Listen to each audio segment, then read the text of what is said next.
മദ്യപിക്കില്ല, പുകവലിക്കുന്ന ഒരാളുടെ അടുത്ത് പോലും പോയി നിൽക്കില്ല, എന്നിട്ടും ക്യാൻസർ ബാധിക്കുന്നു എന്ന് പറഞ്ഞാൽ ഇതിനൊരു ക്രൈറ്റീരിയ ഒന്നുമില്ല. കഴിഞ്ഞ ഒരു 25 കൊല്ലത്തിനിടയിൽ 300 മടങ്ങ് കൂടിയിട്ടുണ്ടെന്നാണ് ബ്രസ്റ്റ് ക്യാൻസർ. ബ്രസ്റ്റ് ക്യാൻസർ തന്നെ പല ടൈപ്പ് ഉണ്ട്. കുറച്ച് അഗ്രസീവ് ആയിട്ടുള്ള ക്യാൻസേഴ്സ് കാണാം. അപ്പോൾ അത് ഏർലി സ്റ്റേജ് ആണെങ്കിൽ കൂടി ചിലപ്പോൾ അതിൻ്റെ പ്രോഗ്നോസിസ് അത്ര നല്ലതായിരിക്കില്ല. എൻ്റെ ഫാമിലി അങ്ങനത്തെ ഫാമിലി അല്ല, ഞങ്ങളുടെ ഫാമിലിയിൽ നിന്നും ആർക്കും ക്യാൻസർ എന്ന് മോശപ്പെട്ട കാര്യം പോലെ പറയും ചിലർക്ക്. 10 പേർക്ക് ക്യാൻസർ വന്നാൽ അതിൽ ഒരാളെ കാണുള്ളൂ ഹെറിഡിറ്ററി ആയിട്ടുള്ള ബ്രസ്റ്റ് ക്യാൻസർ എന്ന്, ബാക്കി 9 പേരുടെ അല്ലാണ്ട് വന്നതാണ്. ബ്രസ്റ്റ് ക്യാൻസർ സത്യം പറഞ്ഞാൽ ആദ്യമേ കണ്ടുപിടിക്കുകയാണെങ്കിൽ നല്ല ക്യൂർ റേറ്റ് ഉള്ളൊരു ക്യാൻസറാണ്. പക്ഷേ എന്തുകൊണ്ടോ നമ്മുടെ ആൾക്കാരെ ഡോക്ടർമാരുടെ അടുത്ത് എത്തുമ്പോൾ ഇപ്പോഴും സ്റ്റേജ് 3 സ്റ്റേജ് 4 എത്തുന്ന പേഷ്യൻസ് ഉണ്ട്. ഫസ്റ്റ് സ്റ്റേജിൽ പോലും നമുക്ക് മനസ്സിലാക്കാൻ പറ്റുന്ന സിംറ്റംസ് എന്തൊക്കെയാണ്? ബ്രസ്റ്റ് ക്യാൻസർ എന്ന് പറയുമ്പോൾ നമ്മൾ ആദ്യം ആലോചിക്കുക ബ്രസ്റ്റിലെ മുഴയെ പറ്റിയിട്ടാണ്. ബ്രസ്റ്റിൽ ഒരു ലംബ് കണ്ടു കഴിഞ്ഞാൽ അത് ക്യാൻസർ എന്ന് ആദ്യം വിചാരിക്കും. 10 പേര് ബ്രസ്റ്റ് ലംബമായിട്ട് വരികയാണെങ്കിൽ 9 പേർക്കും ക്യാൻസർ അല്ലാത്ത മുഴകളായിരിക്കും. നേരത്തെ പീരീഡ് ആവുക, എന്നിട്ട് ആ പീരീഡ് നിൽക്കാൻ വൈകുക, കുട്ടികൾ ഉണ്ടാവാത്ത സ്ത്രീകൾ, പിന്നെ ബ്രസ്റ്റ് ഫീഡ് ചെയ്യാത്ത സ്ത്രീകൾ, പിന്നെ നമുക്ക് തൊലിപ്പുറത്തുണ്ടാവുന്ന മാറ്റങ്ങൾ, ഓറഞ്ചിന്റെ തൊലി പോലെ സ്കിൻ മാറുക, നിപ്പിൾ ക്രാക്ക്, നിപ്പിൾ ഉള്ളിലേക്ക് വലിയ, പിന്നെ നിപ്പിളിൽ നിന്ന് ഡിസ്ചാർജ് വരാം. ഇതൊക്കെ റിസ്ക് ഫാക്ടേഴ്സ് ആണ്. ബാത്റൂമിലെ മിററിന്റെ മുന്നിൽ നിന്ന് നോക്കുക, 2 ബ്രസ്റ്റിന്റെയും സൈസ് നോക്കുക, 2 നിപ്പിൾ ഒരേ ലെവലിലാണോ ഏകദേശം നോക്കുക. നമ്മൾ പൾപ്പ് ഓഫ് ദ ഫിംഗേഴ്സ് എന്ന് പറയും, ഈ ഒരു ഭാഗം വെച്ചിട്ട് വേണം പരിശോധിക്കാൻ. റിബ് കേജിനെതിരെ ബോണിലേക്ക് പ്രസ് ചെയ്ത് പരിശോധിക്കണം. നിപ്പിൾ പ്രസ് ചെയ്ത് എന്തെങ്കിലും ഡിസ്ചാർജ് ഉണ്ടോ എന്നുള്ളത് നോക്കുക. ഇതോടൊപ്പം തന്നെ ബ്രസ്റ്റിൽ വരുന്ന ചെറിയ ചെറിയ പെയിനുകൾ പ്രശ്നമാണോ? ക്യാൻസറുകൾ പെയിൻലെസ് ആണ് ടു സ്റ്റാർട്ട് വിത്ത്. അപ്പോൾ പെയിൻഫുൾ സാധനങ്ങൾ പൊതുവേ ക്യാൻസർ അല്ല. ക്യാൻസർ പെയിൻ വരുന്ന എപ്പോഴും ക്യാൻസർ അങ്ങ് ലാസ്റ്റ് സ്റ്റേജസിലേക്ക് എത്തുമ്പോഴാണ്. ക്യാൻസർ വന്ന ബ്രസ്റ്റ് കട്ട് ഓഫ് ചെയ്യുക തന്നെ വേണ്ടി വരും. ബ്രസ്റ്റ് ക്യാൻസറും ലിംഫെഡീമയും തമ്മിലുള്ള ബന്ധം എന്താണ്? ക്യാൻസറിന് ഒരു ഏജ് ഉണ്ടോ? പ്രായം ക്യാൻസറുമായി ഒരു ബന്ധമില്ല. നമ്മുടെ ഒരു കൾച്ചറിൽ ഇതുണ്ടല്ലോ, ബ്രസ്റ്റ് കാണരുത്, ബ്രസ്റ്റ് മാക്സിമം ഫ്ലാറ്റ് ആക്കി വെക്കുക, അത് നല്ലതല്ല. പാൻറ്റീസ് ഫ്രീക്വൻ്റായി വാഷ് ചെയ്യണം എന്ന് എല്ലാവർക്കും അറിയാം. പക്ഷെ ബ്രാ പലപ്പോഴും ആഴ്ചകളും മാസങ്ങളും ഒരേ ബ്രാ തന്നെ ഇടുന്നു, ഊരി വെക്കുന്നു, അടുത്തതെടുക്കുന്നു. 4 തവണയൊക്കെ ഇട്ട് കഴിഞ്ഞാൽ തന്നെ ബ്രാ വാഷ് ചെയ്യണം. പ്രഗ്നൻസി ടൈമിൽ ഇപ്പൊ ഈ ഒരു കാര്യം ഡയഗ്നോസ് ചെയ്യുകയാണെന്നുണ്ടെങ്കിൽ കുട്ടി ജനിക്കുമ്പോൾ കുട്ടിക്ക് പാല് കൊടുക്കാൻ സാധിക്കുമോ?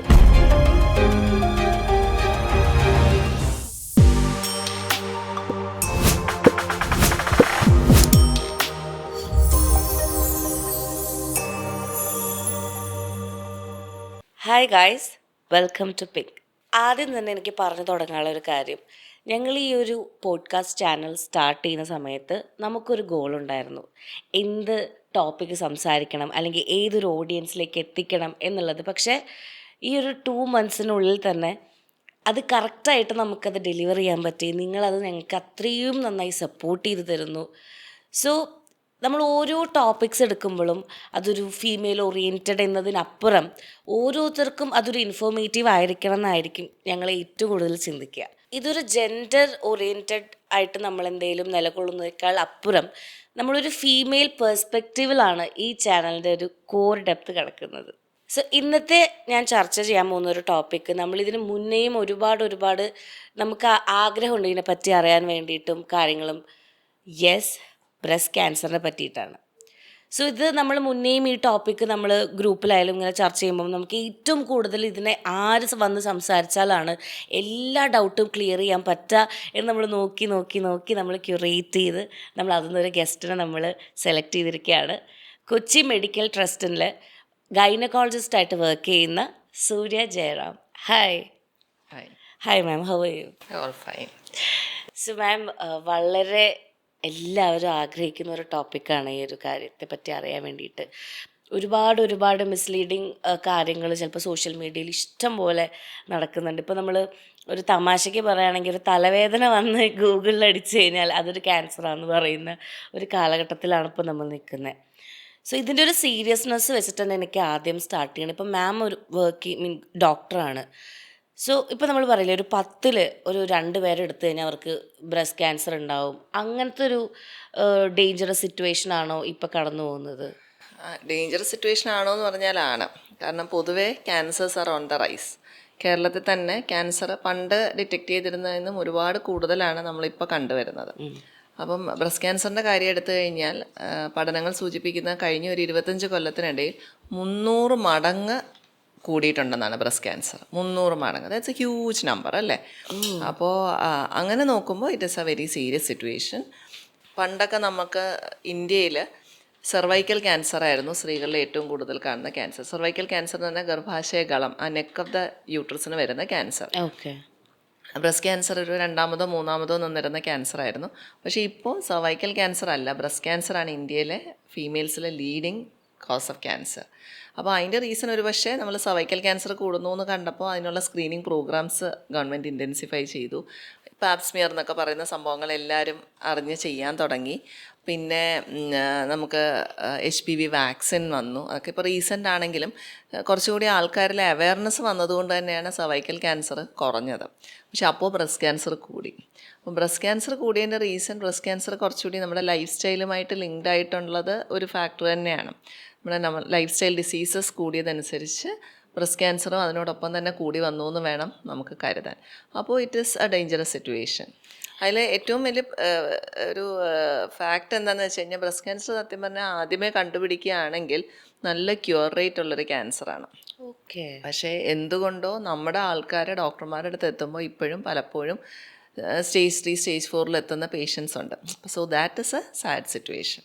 നമ്മളിപ്പോൾ ഇതിൽ എത്രത്തോളം ഒരു ചികിത്സിച്ച് മാറാൻ പറ്റുന്ന ഒരു അസുഖമാണ്. ബ്രസ്റ്റ് ക്യാൻസർ വളരെ ട്രീറ്റബിൾ ഒരു ക്യാൻസറാണ്. അപ്പോൾ ഒന്നാമത് ഇപ്പം ഓവറിയൻ ക്യാൻസറൊക്കെ എടുത്തു കഴിഞ്ഞാൽ നമ്മൾ വളരെ ലേറ്റായിട്ട് നമുക്ക് കണ്ടുപിടിക്കാൻ പറ്റും. വലിയ ലക്ഷണങ്ങളൊന്നുമില്ല. സ്റ്റേജ് 3 4 പൊതുവേ ഡയഗ്നോസ് ചെയ്യുക. ബ്രസ്റ്റ് ക്യാൻസർ പക്ഷേ അങ്ങനെ അല്ല. നമ്മൾ കുറച്ചൊരു വിജിലൻ്റായി ഇരുന്ന് കഴിഞ്ഞാൽ സ്റ്റേജ് 0 സ്റ്റേജ് 1 തന്നെ കണ്ടുപിടിക്കാൻ പറ്റുന്ന ഒരു ക്യാൻസറാണ്. അപ്പോൾ ആ ഏർലി സ്റ്റേജസിൽ ബ്രസ്റ്റ് ക്യാൻസർ കണ്ടുപിടിച്ച് കഴിഞ്ഞാൽ നല്ല സർവൈവൽ റേറ്റുള്ള ട്രീറ്റബിളായിട്ടുള്ള ഒരു ക്യാൻസറാണ്.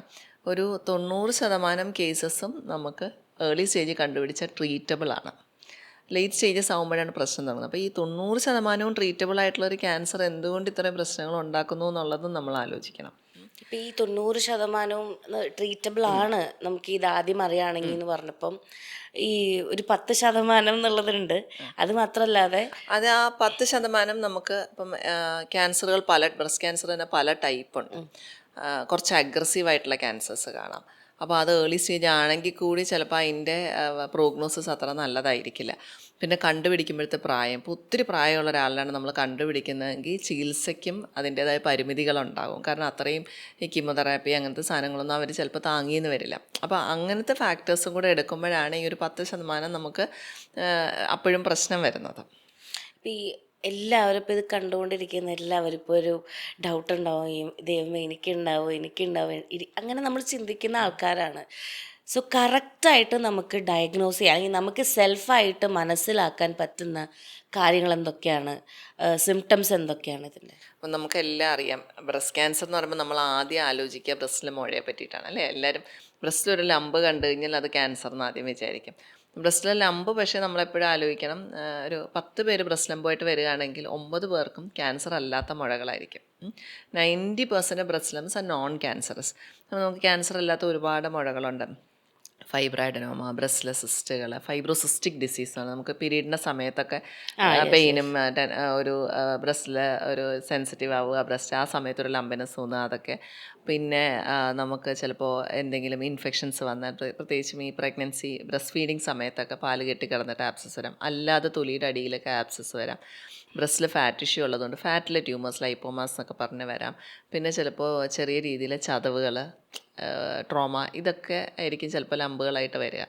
അപ്പം എല്ലാവരും ലംബെന്നാണ് ആദ്യം വിചാരിക്കുന്നതെങ്കിലും ലംബുകൾ പൊതുവേ പ്രശ്നക്കാരല്ല. പക്ഷേ എന്നാലും ഒരു ലംബ് കണ്ടാൽ you should get it checked. പിന്നെ നമുക്ക് തൊലിപ്പുറത്തുണ്ടാവുന്ന മാറ്റങ്ങൾ, അതായത് ചിലപ്പോൾ ഞാൻ ചിലപ്പോൾ കണ്ടിട്ടുണ്ട് നിപ്പിൾ ക്രാക്ക്. ബ്രസ്റ്റ് ഫീഡ് ചെയ്യുന്നവർക്കൊക്കെ നിപ്പിൾ ക്രാക്ക് ചിലർക്ക് മാറാണ്ട് നിൽക്കും. അപ്പോൾ ക്രാക്ക്ഡ് നിപ്പിൾ എന്നുള്ള രീതിയിൽ ചിലപ്പോൾ ഡോക്ടർമാരും പോകും, പേഷ്യൻറ്റും പോകും. പക്ഷേ അതും ആ നിപ്പിൾ ക്രാക്ക് ഹീൽ ചെയ്യാതെ നിൽക്കുന്നത് ചില ടൈപ്പ് ക്യാൻസറിൻ്റെ ലക്ഷണമാകാം. പേജസ് ഡിസീസ് എന്നൊക്കെ പറഞ്ഞ ചില ക്യാൻസറുകളുടെ ലക്ഷണമാകും. അപ്പോൾ നിപ്പിളിലെ ക്രാക്കുകൾ പോലും മാറാതെ നിൽക്കുകയാണെങ്കിൽ നമ്മൾ ഡോക്ടറെ കാണണം എന്നുള്ളതാണ്. പിന്നെ നിപ്പിൾ ഉള്ളിലേക്ക് വലിയ തൊലിപ്പുറത്തെ മാറ്റങ്ങൾ, ഞങ്ങൾ പ്യൂഡി ഓറഞ്ച് അപ്പിയറൻസ് എന്നൊക്കെ പറയും. ഓറഞ്ചിൻ്റെ തൊലി പോലെ സ്കിൻ മാറുക. പിന്നെ ബ്രസ്റ്റിന് വലിപ്പ വ്യത്യാസം. ഇപ്പം എല്ലാ സ്ത്രീകളും തന്നെ ഓറഞ്ചിന്റെ തൊലി പോലെ കുഞ്ഞു കുഞ്ഞു ഡിംപിളിങ് ആയിട്ട് തൊലിപ്പുറത്ത്, ഓറഞ്ചിൻ്റെ തൊലി സ്മൂത്ത് അല്ലല്ലോ, റഫായിട്ട് ഇങ്ങനെ കുറച്ച് കുഞ്ഞു കുഞ്ഞു കുഴികളായിരിക്കില്ലേ, അങ്ങനെ ഇരിക്കുന്നതിന് അങ്ങനെയാണ് പ്യൂഡി ഓറഞ്ച് എന്ന് ഞങ്ങൾ പറയാം. കുറച്ച് അഡ്വാൻസ് സ്റ്റേജസ് ബ്രസ്റ്റ് ക്യാൻസറിൽ കാണുന്നതാണ്. പിന്നെ നിപ്പിളിൽ നിന്ന് ഡിസ്ചാർജ് വരാം. ഓക്കെ. ചിലപ്പോൾ പ്രശ്നമില്ലാത്ത അസുഖങ്ങൾ, വെറുതെ ബ്രസ്റ്റിലെ ഡക്റ്റിൻ്റെ വീക്കം വന്നാലും ചിലപ്പോൾ ഡിസ്ചാർജ് വരാം. പച്ച കളറിലും മഞ്ഞ കളറിലും രക്തം കലർന്നും ഒക്കെ ഡിസ്ചാർജ്, ഇതെല്ലാം ക്യാൻസർ ആവണം എന്നല്ല. പക്ഷേ ബ്ലഡ് സ്റ്റെയിൻ ഡിസ്ചാർജസ് ഒക്കെ ആകുമ്പോൾ നമ്മൾ കുറച്ചും കൂടി ക്യാൻസർ റൂൾ ഔട്ട് ചെയ്യണം എന്ന് തന്നെയാണ്. അപ്പം അത് വരാം. പിന്നെ ബ്രസ്റ്റിലെ മാറ്റങ്ങൾ മാത്രമല്ല, ബ്രസ്റ്റിൽ ക്യാൻസർ വന്നു കഴിഞ്ഞാൽ ചിലപ്പോൾ നമുക്ക് ആംബിറ്റ്സിൽ കക്ഷത്തിൽ കഴലകൾ വരാം. എന്ന് പറഞ്ഞാൽ കക്ഷത്തിലെ എല്ലാ കഴലകളും ക്യാൻസർ ആവണം എന്നില്ല, എന്തെങ്കിലും ഒരു ഇൻഫെക്ഷൻ വന്നാലും ആ കഴലകൾ ഉണ്ടാകാം. പിന്നെ വളരെ റെയറായിട്ടാണെങ്കിലും ബ്രസ്റ്റ് റിലേറ്റഡ് സിംറ്റം അല്ലാണ്ട് നമുക്ക് പ്രസൻറ്റ് ചെയ്യാം. ചിലപ്പോൾ ചില പേഷ്യൻസ് തലവേദനയായി വന്ന് അതിനുള്ള MRIയോ CTയോ എടുക്കുമ്പോഴായിരിക്കും അവിടെ നമ്മൾ ഈ ക്യാൻസറിൻ്റെ മെറ്റാസ്റ്റാറ്റിക് ലീഷൻസ് ഞങ്ങൾ പറയും, ക്യാൻസർ പടർന്നതിൻ്റെ ലക്ഷണമായിട്ട് കണ്ടിട്ട് അങ്ങനെ നമ്മൾ തപ്പി പോകുമ്പോഴായിരിക്കും ചിലപ്പോൾ കണ്ടുപിടിക്കുക. ചിലർക്ക് ബോൺ പെയിനായിട്ട് വരുമ്പോൾ, അല്ലെങ്കിൽ ശരീരം ക്ഷീണിക്കുന്നു എന്ന് ഇവാലുവേറ്റ് ചെയ്യുമ്പോൾ, അങ്ങനെയൊക്കെ ആയിരിക്കാം ചിലപ്പോൾ ചില ക്യാൻസറുകൾ കണ്ടുപിടിക്കുന്നത്. ഇപ്പം നമ്മൾ പറഞ്ഞു, അതായത് പൊതുവെ ആൾക്കാർക്ക് ഏറ്റവും കൂടുതലുള്ള ഒരു ടെൻഷൻ, അതായത് ക്യാൻസർ എന്ന് പറഞ്ഞു കഴിഞ്ഞാൽ ഇതിനൊരു മെഡിസിൻ ഇല്ല. പൊതുവെ എല്ലാവരും ചിന്തിക്കുന്നത് ഇത് വന്നു കഴിഞ്ഞാൽ ലൈഫ് അങ്ങ് തീർന്നു എന്ന് ചിന്തിക്കുന്ന ഒരുപാട് പേര്, എനിക്കറിയുന്ന ഒരുപാട് പേരുണ്ട് ഇങ്ങനെ. അപ്പം ഇപ്പം നമ്മൾ തന്നെ പറയണ്ട, ഇതിപ്പോൾ നമുക്ക് ട്രീറ്റ് ചെയ്ത് മാറ്റാവുന്ന ഒരു കാര്യമാണ്. ഇത് എത്രത്തോളം ആൾക്കാരെ ഇപ്പോഴും ഒരു മിത്തായിട്ട്, ഓക്കെ ക്യാൻസർ വന്നാൽ ലൈഫ് തീർന്നു, ശരിക്കും അങ്ങനെയാണോ? അങ്ങനെ ഒരു കാലം ഉണ്ടായിരുന്നു ഇല്ലേ പണ്ട്. പക്ഷേ ഇപ്പോൾ നമ്മൾ എത്ര ബ്രസ്റ്റ് ക്യാൻസർ സർവൈവേഴ്സിനെ കാണുന്നു, അല്ലെ നമുക്ക് തന്നെ എത്ര പേരെ അറിയാം. നമ്മളുടെ റിലേറ്റീവ്സ്, ഫ്രണ്ട്സിൻ്റെ അമ്മമാരൊക്കെ ഇപ്പോൾ 10 കൊല്ലം മുന്നേ ബ്രസ്റ്റ് ക്യാൻസർ വന്നവരൊക്കെ ഇപ്പോഴും ജീവനോടെ കൂടി നടക്കുന്ന ഒരുപാട് പേരില്ലേ. അത് തന്നെയാണ് ഇതൊരു ട്രീറ്റബിൾ കണ്ടീഷൻ എന്നുള്ളതിൻ്റെ ഏറ്റവും വലിയ എക്സാമ്പിൾ. ഞാൻ പറഞ്ഞല്ലോ, പണ്ടത്തെ കാലത്തെ പോലെയല്ല നമ്മളുടെ ട്രീറ്റ്മെൻറ്റ്. നമ്മുടെ മെഡിക്കൽ റിസർച്ച് കുറേ ക്യാൻസറിന് വേണ്ടി തന്നെയാണ് മിക്കവാറും ഫോക്കസ്. അതുകൊണ്ട് തന്നെ ഒരുപാട് ഡെവലപ്മെൻറ്റ്സ് വന്നിട്ടുണ്ട്.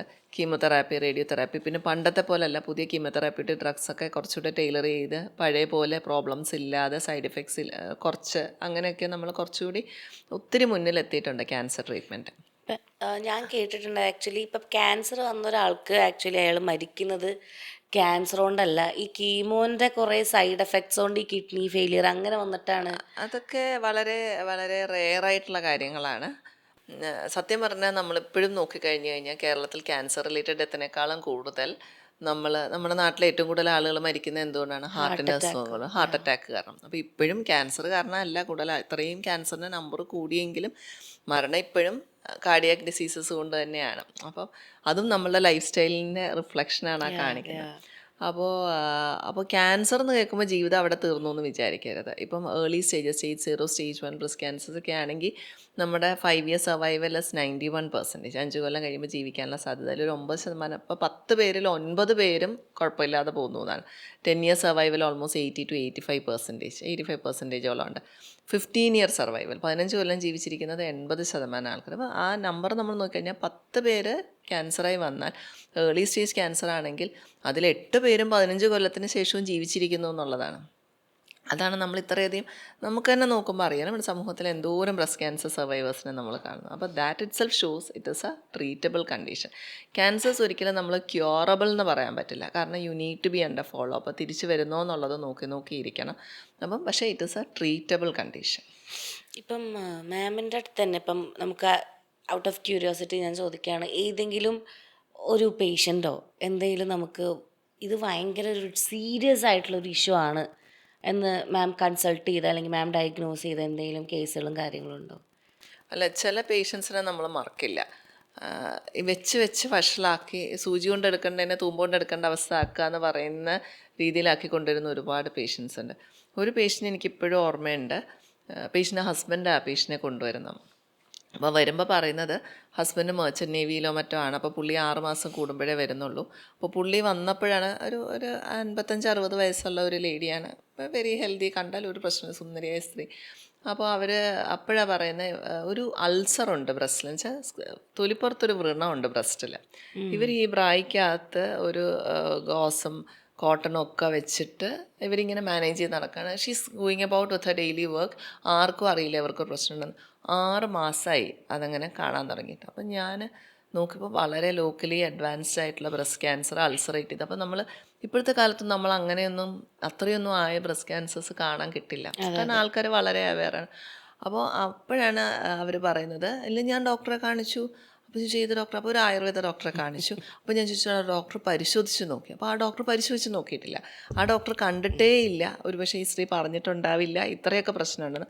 ഒരു ലംബുണ്ടെന്ന് പറഞ്ഞിട്ടാണ് ചെന്നേക്കുന്നത്. അപ്പോൾ 6 മാസമായി അവർ ആയുർവേദ ട്രീറ്റ്മെൻറ്റിലാണ്. പക്ഷേ ആരും അവരെ പരിശോധിച്ച് നോക്കിയിട്ടില്ല. അവസാനം ഹസ്ബൻഡ് വന്നപ്പോൾ ഹസ്ബൻഡിന് തോന്നിയതൊരു സീരിയസ് ഇഷ്യൂ ആണെന്ന്, അങ്ങനെയാണ് നമ്മുടെ അടുത്ത് കൊണ്ടുവരുന്നത്. അപ്പോഴത്തേന് 6 മാസം കഴിഞ്ഞു. തുടക്കത്തിലേ ആയിരുന്നെങ്കിൽ, തുടക്കത്തിൽ അവർ പറയുന്നുണ്ട് ഈ ഡോക്ടറെ അടുത്ത് പോകുമ്പോൾ ഈ തൊലിയൊന്നും പൊട്ടിയിട്ടില്ല, ഒരു ലംബ് തോന്നിയിട്ടാണ് പോകുന്നത്. അപ്പോൾ ഈ പല ആൾക്കാർക്കും ഉള്ളൊരു വിചാരമാണ് മരുന്ന് കഴിച്ചു കഴിഞ്ഞാൽ ഈ അസുഖം പുറത്തേക്ക് വന്നിട്ട് പോകും, അതാണെന്ന് വിചാരിച്ചു. അപ്പോൾ ഈ ഇത്രയും എഡ്യൂക്കേറ്റഡ് ആയിട്ടുള്ള ആൾക്കാരും അങ്ങനെ വിചാരിക്കുന്നു എന്ന് പറയുമ്പോൾ നമുക്കതൊരു ഞെട്ടലാണ്. ഈ പലപ്പോഴും നമ്മൾ ഈ ബ്രസ്റ്റിൽ വരുന്ന ചെറിയ ചെറിയ പെയിനുകൾ ഇത് എന്തെങ്കിലും ആണോ പ്രശ്നമാണോ എന്ന് ചിന്തിക്കുന്ന ആൾക്കാരുണ്ട്. ബ്രസ്റ്റ് പെയിൻ, പൊതുവേ പെയിനുള്ള സാധനങ്ങൾ ക്യാൻസേഴ്സ് അല്ല വെച്ചാൽ ക്യാൻസറുകൾ പെയിൻലെസ് ആണ് ടു സ്റ്റാർട്ട് വിത്ത്, അതുകൊണ്ടാണല്ലോ നമ്മൾ അറിയാണ്ട് പോകുന്നത്. അപ്പോൾ പെയിൻഫുൾ സാധനങ്ങൾ പൊതുവേ ക്യാൻസർ അല്ല. പക്ഷേ ഇതുപോലെ ഭയങ്കര അഡ്വാൻസ്ഡ് ആയി കഴിഞ്ഞ് കഴിഞ്ഞാലാണ് പെയിൻ വരുന്നത്. ക്യാൻസർ പെയിൻ വരുന്ന എപ്പോഴും ക്യാൻസർ അങ്ങ് ലാസ്റ്റ് സ്റ്റേജസിലേക്ക് എത്തുമ്പോഴാണ്. അപ്പോൾ പെയിൻഫുൾ സാധനങ്ങൾ പൊതുവേ, ഒരു ലംബ് കണ്ടു അതിന് പെയിൻ ഉണ്ടെങ്കിൽ നമുക്ക് ക്യാൻസർ ആവില്ല എന്നാണ് ഞങ്ങൾ മനസ്സിൽ വിചാരിക്കുക. പക്ഷെ എന്നാലും you need to get it check out. ഇപ്പം പെയിൻ, ഇപ്പം എൻ്റെ അച്ഛൻ്റെ ഒരു റിലേറ്റീവ് ചേച്ചി മരിച്ചത് ബ്രസ്റ്റ് ക്യാൻസറിലാണ്. സോ ആക്ച്വലി അത് സ്റ്റാർട്ടഡ് വിത്ത് ബ്രസ്റ്റ് ക്യാൻസർ. കാരണം കുളിക്കുന്ന നേരത്ത് ഇങ്ങനെ സോപ്പ് തേക്കുമ്പോഴാണ് ആ ഒരു ഇതുണ്ട് കണ്ടത്. അപ്പം ഡോക്ടറെ കാണിച്ചപ്പം ഡോക്ടർ ചെക്ക് ചെയ്തിട്ട് പറഞ്ഞു ഓക്കെ ഇത് നമ്മൾ ടെസ്റ്റ് ചെയ്യണം. അങ്ങനെ മാമോഗ്രാം ഇതൊക്കെ കാര്യങ്ങളൊക്കെ ചെയ്ത് ഇത് ഡയഗ്നോസ് ചെയ്തു. അത് കഴിഞ്ഞിട്ട് 2 ബ്രസ്റ്റ് മൂപ്പരാളുടെ മാറ്റി, 2 ബ്രസ്റ്റ് മാറ്റി. കാരണം ഭയങ്കര സീരിയസ് ആയിരുന്നു. അപ്പോഴൊക്കെ ഞാൻ ചിന്തിച്ചിട്ടുണ്ട്, അതായത് ഇത്രയും സീരിയസ് ആയിട്ട് ഇത് മനസ്സിലായിട്ടില്ലേ എന്നൊക്കെ.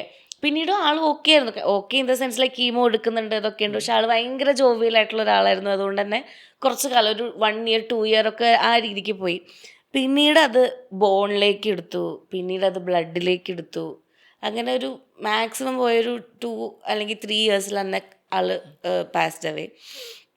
അപ്പം ഞാനിപ്പം അതാ ചോദിക്കുന്നത്, അതായത് ഇപ്പം നമ്മൾ ഒരു ക്യാൻസർ മറ്റൊരു ക്യാൻസറിന് കാരണമാകുന്നത് എങ്ങനെയാണ് ആക്ച്വലി? ഇതിലിപ്പം ഒരു ക്യാൻസർ മറ്റൊരു ക്യാൻസറിന് കാരണമാകുകയല്ല. അപ്പം നമ്മൾ ഈ ക്യാൻസർ എന്താണെന്നുള്ള ആദ്യം മനസ്സിലാക്കണം. What is cancer? അപ്പം സെല്ലുകൾക്ക് സംഭവിക്കുന്ന ഒരു മാറ്റമാണ്. അത് നമ്മുടെ ശരീരത്തിലെ എല്ലാ കോശങ്ങളും, ഓരോ ഓർഗനും സെല്ലുകൾ കൊണ്ടാണ് ഉണ്ടാക്കുന്നത്. Basic building block is A cell. അപ്പോൾ ഈ സെല്ലുകൾക്കെല്ലാം ഒരു റെഗുലേറ്ററി മെക്കാനിസം ഉണ്ട്. അതായത് ഈ കോശങ്ങൾ എത്ര തവണ ഡിവൈഡ് ചെയ്യണം, എങ്ങനെ ഡിവൈഡ് ചെയ്യണം. സെല്ലുകൾ ഡിവൈഡ് ചെയ്താണ് പുതിയ സെല്ലുകൾ ഉണ്ടാവുക. അപ്പോൾ എത്ര തവണ ഡിവൈഡ് ചെയ്യണം, എത്ര നാൾ കൂടുമ്പോൾ ഡിവൈഡ് ചെയ്യണം, ഇതിനൊക്കെ ഒരു കണക്കുണ്ട്. ഇതിന് ബോഡിക്ക് ഒരു റെഗുലേറ്ററി മെക്കാനിസം ഉണ്ട്. പിന്നെ ഈ കോശങ്ങൾക്കെല്ലാം മരണമുണ്ട്. ഇത് ഡെത്ത്, ഈ ഒരു സെല്ല് വിൽ ഡൈ, പുതിയ സെൽ വിൽ റീപ്ലേസ്. അപ്പോൾ ഈ റെഗുലേറ്ററി മെക്കാനിസം ഉണ്ടല്ലോ, ഈ കോശങ്ങൾ എങ്ങനെ ഡിവൈഡ് ചെയ്യണം, ഈ സെല്ലിന് എപ്പം ഏജിങ് സംഭവിക്കണം, ഈ സെല്ല് എപ്പോൾ ഡെത്ത് ആവണം, ഇതൊക്കെ തീരുമാനിക്കുന്ന റെഗുലേറ്ററി മെക്കാനിസത്തിന് എന്തെങ്കിലും പറ്റുമ്പോഴാണ് അതൊരു ക്യാൻസർ സെല്ലായി മാറുന്നത്. അപ്പോൾ ക്യാൻസറസ് ചേഞ്ച് ഒരു സെല്ലിനെ വന്നു കഴിഞ്ഞു കഴിഞ്ഞാൽ പിന്നെ ആ സെല്ല് യാതൊരുവിധ നിയന്ത്രണങ്ങളും ഇല്ലാതെ അതങ്ങ് ഡിവൈഡ് ചെയ്ത് മൾട്ടിപ്ലൈ ചെയ്ത് പെരുകാൻ തുടങ്ങും. അങ്ങനെ പെരുകുന്നതിനോടൊപ്പം തന്നെ അത് ചുറ്റുമുള്ള നോർമൽ കോശങ്ങളുടെ പുറത്തേക്ക് കയറും, അതിനെ ഇൻവൈഡ് ചെയ്യും. അങ്ങനെയാണ് ഒരു ട്യൂമർ ഫോം ചെയ്യുന്നത്. അപ്പോൾ ഈ കോശങ്ങൾക്ക് പിന്നെ മരണമില്ല. ആ ഒരു സെല്ല് ഡെത്തിൻ്റെ സമയമാകുമ്പോഴും ഇതിന് നാശം സംഭവിക്കുന്നത് ആക്റ്റീവായിരിക്കും.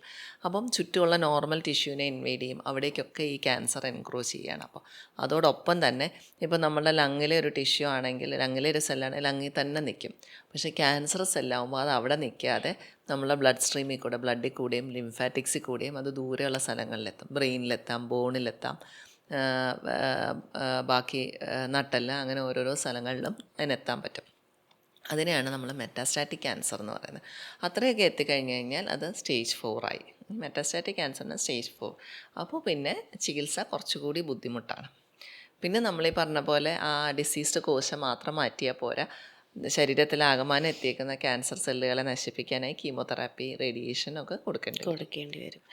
ഇപ്പം പലപ്പോഴും നമ്മൾ ചുറ്റിലുള്ള ആൾക്കാർ പറഞ്ഞ് കേട്ടിട്ടുണ്ട്, ഇപ്പം ഈ വയസ്സായിട്ടുള്ള ആൾക്കാർക്കാണെങ്കിലും, അല്ലെങ്കിൽ ഇപ്പം എൻ്റെ സുഹൃത്തിൻ്റെ ഒരു അമ്മയ്ക്കും ഇതേപോലെ വന്നപ്പം സെയിം, ഇപ്പം എൻ്റെ ഈ കസിൻ ചേച്ചിക്ക് വന്നപ്പോഴും അവർ പറയുന്നത് എൻ്റെ അമ്മ മദ്യപിക്കില്ല, പുകവലിക്കില്ല, പുകവലിക്കുന്ന ഒരാളുടെ അടുത്ത് പോലും പോയി നിൽക്കില്ല എന്നിട്ട് എന്തുകൊണ്ട് എൻ്റെ അമ്മയ്ക്ക് ഇത് സംഭവിച്ചു, എൻ്റെ അമ്മ പുറത്തുനിന്ന് അധികം ഫുഡ് കഴിക്കില്ല. അതായത് നമ്മൾ പൊതുവേ ചിന്തിക്കുന്നത് ഹെൽത്തി ആയി ജീവിക്കുന്ന ആ ഒരാൾ. അതാണ്. അതായത് നാട്ടുമ്പുറത്ത് ജീവിക്കുന്ന ഒരാൾ, സ്ഥിരം വീട്ടിൽ കുക്ക് ചെയ്യുന്ന ഒരാൾ, മദ്യപിക്കുന്നില്ല, പുക വലിക്കുന്നില്ല, ഒന്നും ചെയ്യുന്നില്ല, ലൈഫിൽ ചിലപ്പം അത്യാവശ്യം ആക്റ്റീവ് ആയിട്ടുള്ള ഒരാൾ, എന്നിട്ടും ക്യാൻസർ ബാധിക്കുന്നു എന്ന് പറഞ്ഞു കഴിഞ്ഞാൽ ഇതിനൊരു ക്രൈറ്റീരിയ ഒന്നുമില്ല. ഇത് എങ്ങനെയാണ് ഇത് വരുന്നത്? നമുക്കപ്പം ക്യാൻസറുകളുടെ കോസസ് നോക്കിക്കഴിഞ്ഞാൽ 2 ടൈപ്പ് റിസ്ക് ഫാക്ടേഴ്സ് ഉണ്ട്. ഒന്ന് മോഡിഫയബിൾ റിസ്ക് ഫാക്ടേഴ്സ്, മറ്റേത് non modifiable risk factors. Non modifiable risk factors പറഞ്ഞാൽ ഇറ്റ്സ് ഓൾറെഡി ദെയർ, നമുക്കൊന്നും ചെയ്യാൻ പറ്റില്ല. ഒന്ന് പ്രായം. ഇപ്പോൾ കേരളത്തിൽ ഇത്രയും ക്യാൻസർ കൂടുന്നു എന്ന് പറയുന്നതിൻ്റെ ഒരു പ്രധാന കാരണം കേരളത്തിലെ ഏജിങ് പോപ്പുലേഷനാണ്. നമ്മളുടെ നാട്ടിൽ ചെറുപ്പക്കാരൊന്നുമില്ല, പ്രായമായവരെല്ലാം അല്ലേ, നമ്മൾ കേരളത്തിനെ പറ്റി പൊതുവേ പറയുന്നൊരു സംഭവമാണ്, പ്രായമായവർ കൂടിക്കൂടി വരികയാണ്. അപ്പം ഏജിങ് പോപ്പുലേഷൻ്റെ ഒരു റീസൺ നമ്മളുടെ ഹെൽത്ത് സെക്ടറിലെ ഇമ്പ്രൂവ്മെൻ്റ് ആണ്. നമ്മുടെ ലോഞ്ചിവിറ്റി കൂടി. പണ്ട് 50-60 വയസ്സിൽ മരിച്ചിരുന്നവർ ഇന്ന് well into 80s they are alive and well. പക്ഷെ അപ്പം ഏജ് ചെയ്യും തോറും നമ്മളുടെ ക്യാൻസറിനുള്ള റിസ്ക് കൂടുകയാണ്. കാരണം നമ്മൾ വയസ്സായി മരിക്കുന്നത് സെല്ല് ഏജിങ് കാരണം സെല്ലിലെ പ്രശ്നങ്ങൾ വന്നിട്ട് അസുഖങ്ങൾ വന്നിട്ടുണ്ട്.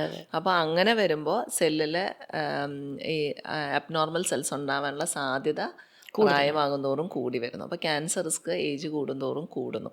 അപ്പോൾ അത് നമുക്കൊന്നും ചെയ്യാൻ പറ്റുന്നൊരു കാര്യമില്ല. അതൊരു നോൺ മോഡിഫയബിൾ റിസ്ക് ഫാക്ടറാണ്. പിന്നെ ജെനറ്റിക്സ്.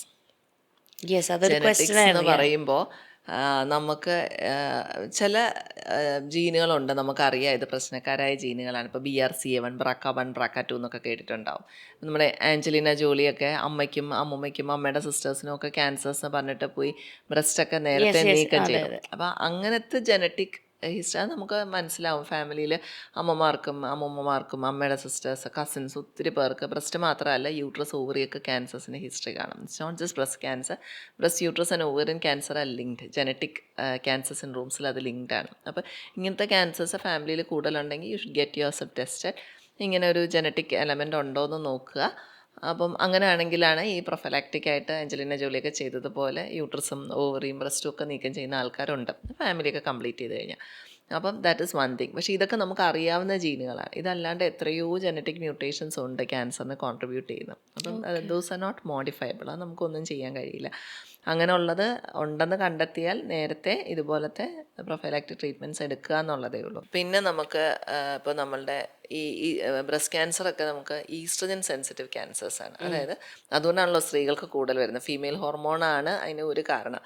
അപ്പോൾ ഫീമെയിൽ ഹോർമോൺ കൂടുതലായി ശരീരത്തിൽ ഉള്ള ഒരവസ്ഥ. അതായത് ഇപ്പോൾ നമുക്ക് എപ്പോഴാണ് ഈസ്ട്രജനൊക്കെ ഉണ്ടായി തുടങ്ങുന്നത്? പീരീഡ് ആവുന്ന കാലം തൊട്ട്. അപ്പോൾ വളരെ നേരത്തെ പീരീഡ് ആയൊരു കുട്ടി, ഇപ്പോൾ ഇപ്പോഴത്തെ കാലത്താണെങ്കിൽ കുട്ടികൾക്ക് പണ്ട് 13 വയസ്സിലൊക്കെ ആയിരുന്ന പീരീഡ് ഇപ്പോൾ കുട്ടികൾക്ക് 9 വയസ്സിലൊക്കെ ആകുന്നുണ്ട്.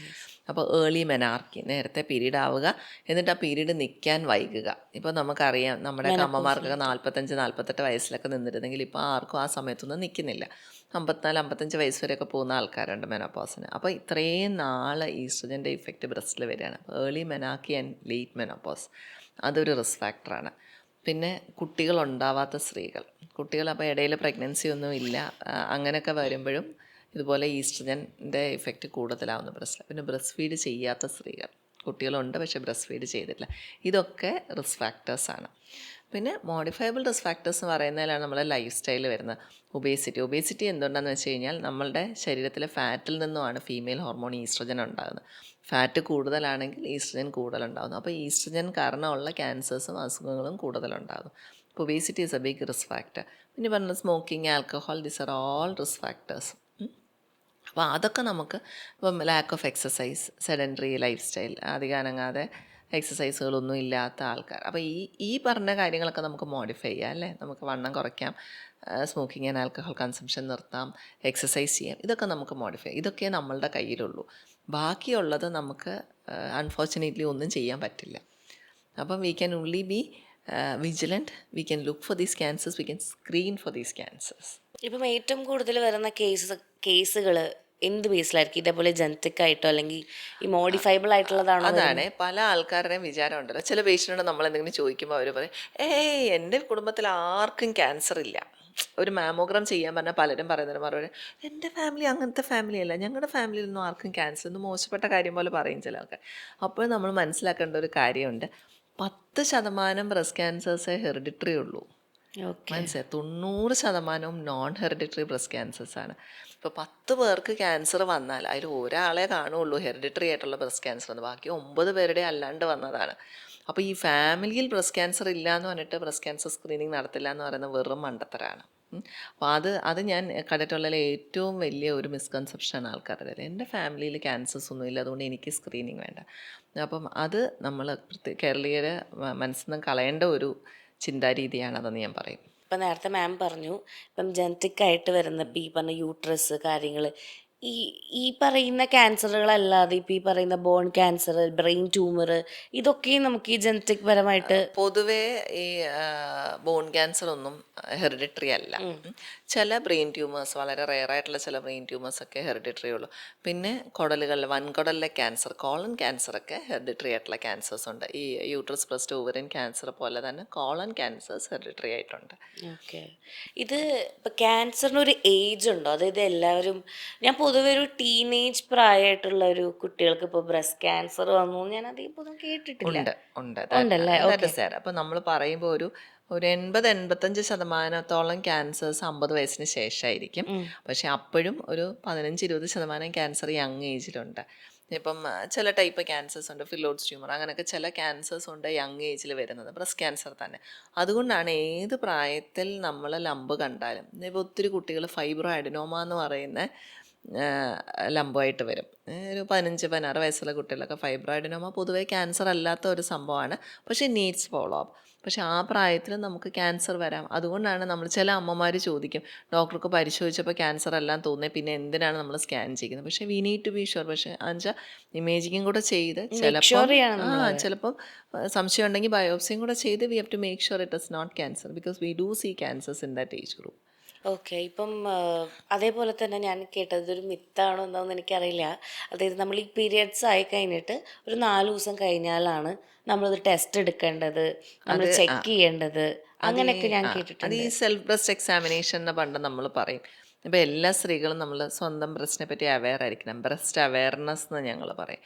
കാരണം ഇതിലെപ്പോഴും നമ്മൾ മനസ്സിലാക്കേണ്ട ഒരു കാര്യം, ബ്രസ്റ്റ് ക്യാൻസർ സ്ക്രീനിങ് നമ്മൾ എങ്ങനെയാണ് ചെയ്യുക?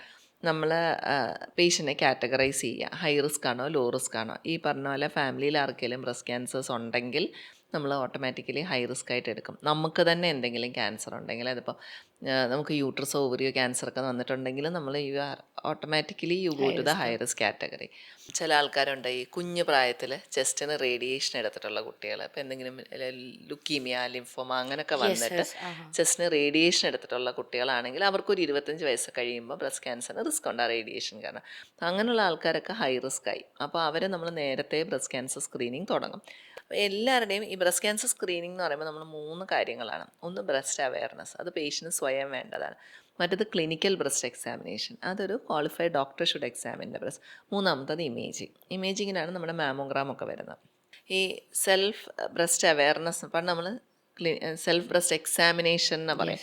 നമ്മൾ ഡോക്ടർമാർ പരിശോധിക്കുന്ന പോലെ തന്നെ സ്വന്തം ബ്രസ്റ്റ് പരിശോധിച്ചു. കാരണം ഇപ്പോൾ നമ്മൾ അങ്ങനെ പരിശോധിച്ചില്ലെങ്കിലും നമ്മൾ എല്ലാ മാസവും ബ്രസ്റ്റൊക്കെ ഒന്ന് തൊട്ടൊക്കെ നോക്കുക.